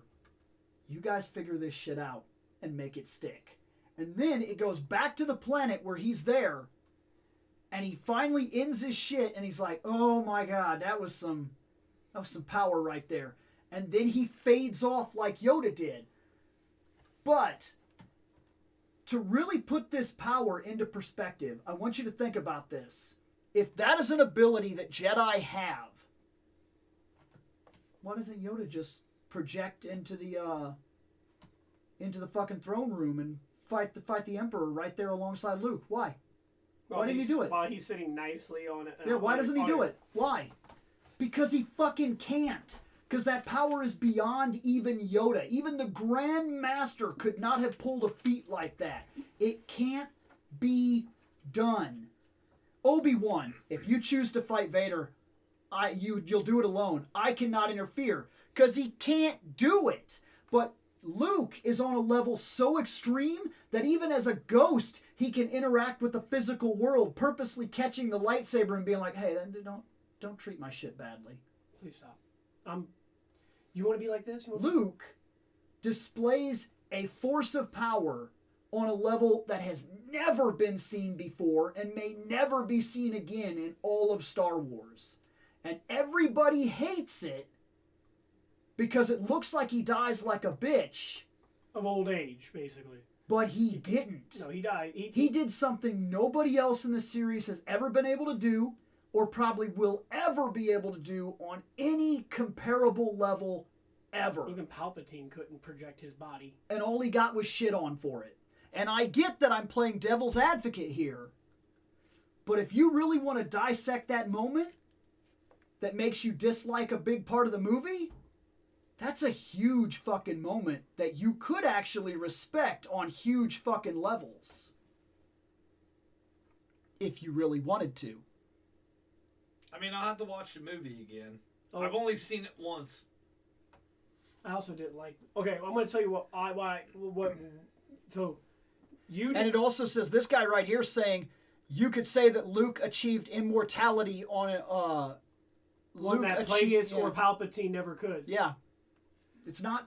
And, like, if Palpatine's so damn strong, why doesn't he just project across the universe and fight Obi-Wan while Obi-Wan's on Mustafar and he's like, I feel like my Vader is in trouble.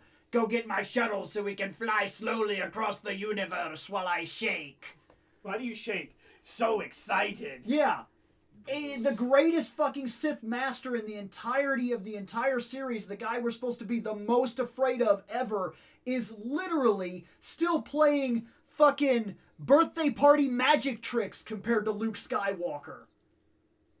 When they say that Luke Skywalker is supposed to be the chosen one, They showed it in one massive visual interpretation that everybody ignored because everybody was mad that Luke died. My problem with the movie came before that. Well, I told you I was irritated with the way Luke went out because I wanted him to go out a different way. If you were going to kill Luke Skywalker, I wanted a different way. Yeah. Not that. I wanted something different. How? I don't know quite yet. But what made me mad was the whole Snoke thing. That ruined everything for me. You set this motherfucker up in the last movie to be something scary, to be something terrifying. Like, who are you? Only for him to get cut in half in 5 fucking seconds and be done. And He had no awareness of what was going on. But if you want to trace that back, also, that's annihilating your expectations. What happens at the end of a movie? What happens at the end of the movie? And an action hero movie, what happens at the end of the movie? Bad guy dies, hero wins. Then explain to me this.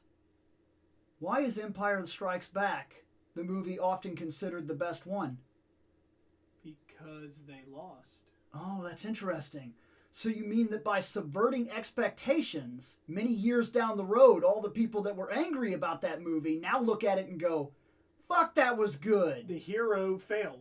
Well, it's interesting because by subverting your expectations about setting up a bad guy in the first film and then showing you he's a putz.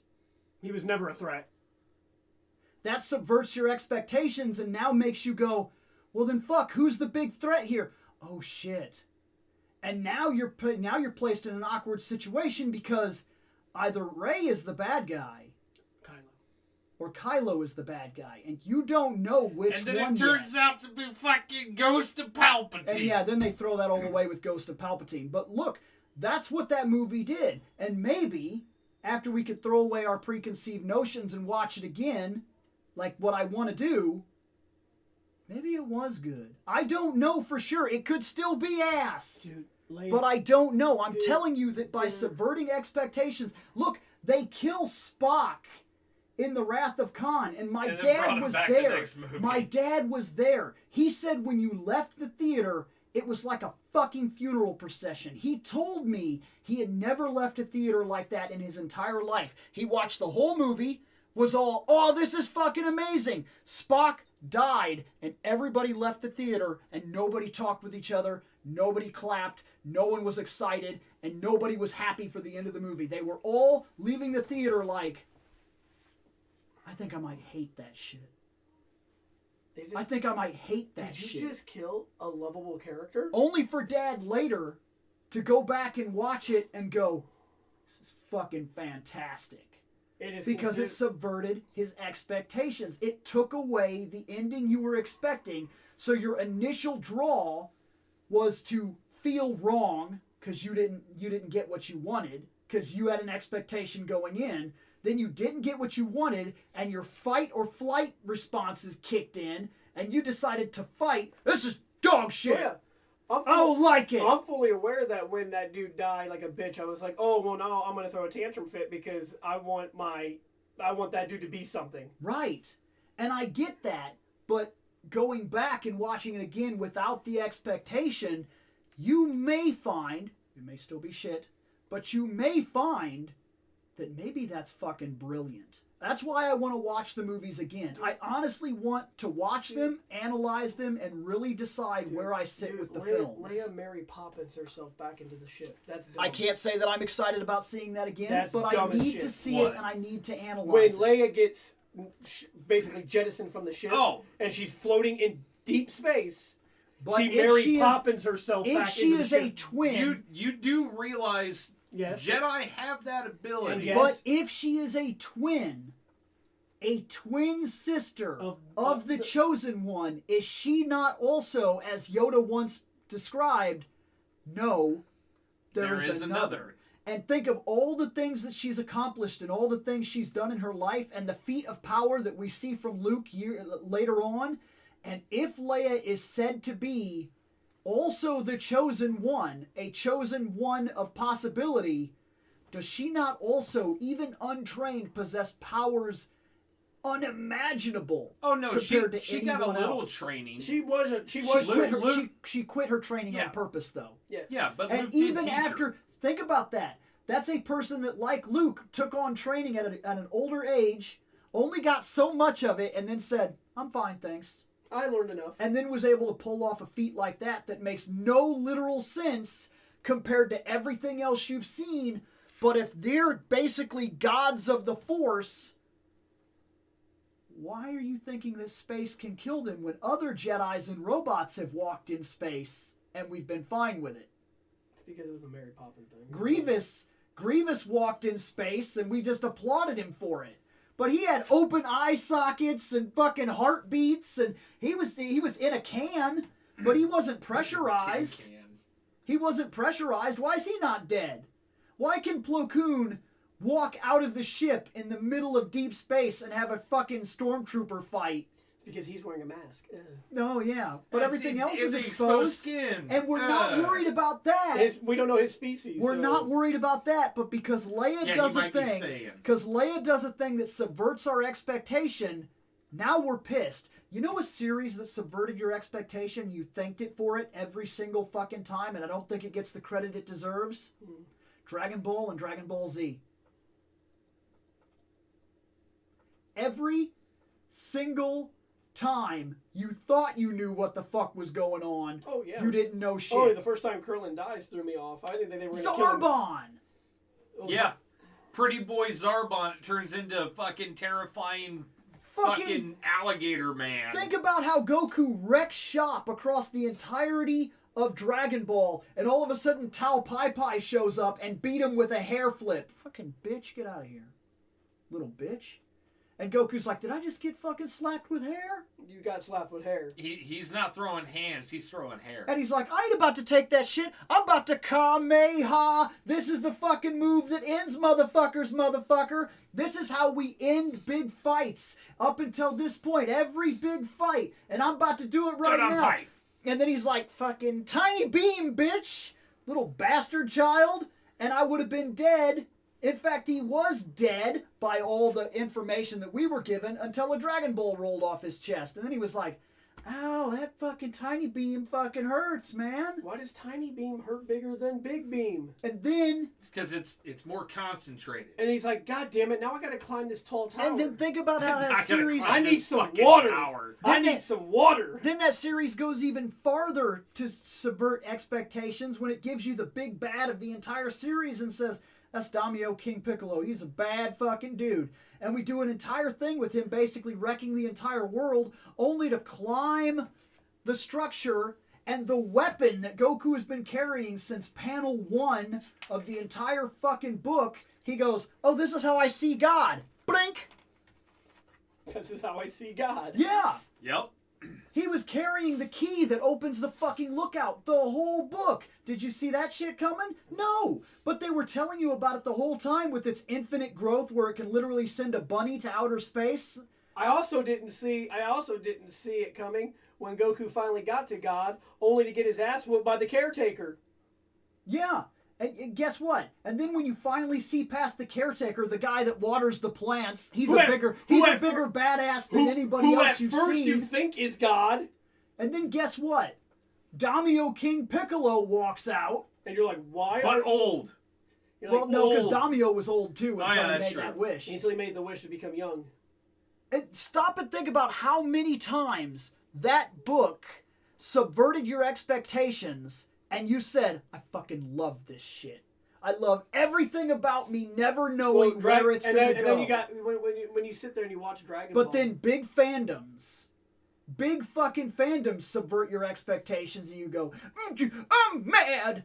Like all those whiny fucking people. Whiny bitches. Revelation is fucking brilliant. And it's brilliant because it kills He-Man in episode 1. I fucking said it. It's the best fucking series they've ever done for that show. Dead. Fuck him. He deserved it. He didn't really. Yeah, I fucking love He-Man. But in order to move that story forward, we had to immediately start with a subversion of expectations. Kill He-Man. Remove him from the story. He's out now. Everybody has to step to the foreground. We tell a whole new story, open up the mythology, expand it to a territory that we've never been able to go before, bring He-Man back, explain life, death, rewards for the entire system, set up a systematic foundation for the entire Masters of the Universe, and go from there. Best Masters series ever written. Because it didn't do what you Motu. expected. Rangers. Trek. Oh, Trek. we're By the way, I love that they're in the star. we're rocking three different fandoms. We're rocking what we should have. Let's check these always things stayed. real quick before we get out of here. Let's see. So we got. Should Rey be a Palpatine or a Skywalker? Don't care. I kind of wish that storyline had never went through. Yep. Regardless, I think she should have been. That's another thing that irritated me. And I need to watch it again, like I said, but I think I won't like that even after I rewatch it. Not to mention he died so easily in Return of the Jedi. Yeah. Fucking bitch. And then Splinter said anger clouds the mind, which I've talked about. Yeah. I talked about that in that Ninja Turtles review. That was the reason he did what he did at the end of the movie to piss Leonardo off and get the swords out of his hands. Because Leo had made 2 clean hits where no other turtle had been able to hit him yet, and he needed to get those weapons out of that fucking green guy's hands. He's like that turtle's that turtle's a joke. That turtle's a joke. Get out of here. And this turtle's like, He's like, this turtle's a little bit better. Why is this turtle better? Why because those swords. Let me take those motherfuckers. And then he said, the rat. I killed that guy. You lie. Did I? Do I lie? Am I talking bullshit over here? Or am I talking all the truth you don't want to hear, motherfucker? And then angry Leo does dumb shit. Oh yeah. But then, well, let's be real. Angry Shredder does dumb shit. And then one big moment in the movie, subvert expectations, clouded your opinion, and then the power keg explode. I'm not sure. Maybe that's worded weirdly, but I'm not sure. And he's probably saying one big moment subverts your expectations and you get all pissed about it, which is probably exactly what he's talking about. Like the very first Power Rangers movie, thought it was going to be epic, and then we got the swords. That subverted my expectations in a bad way. And opposite. Really bad fucking Opposite. way. I didn't think they were going to look so shitty.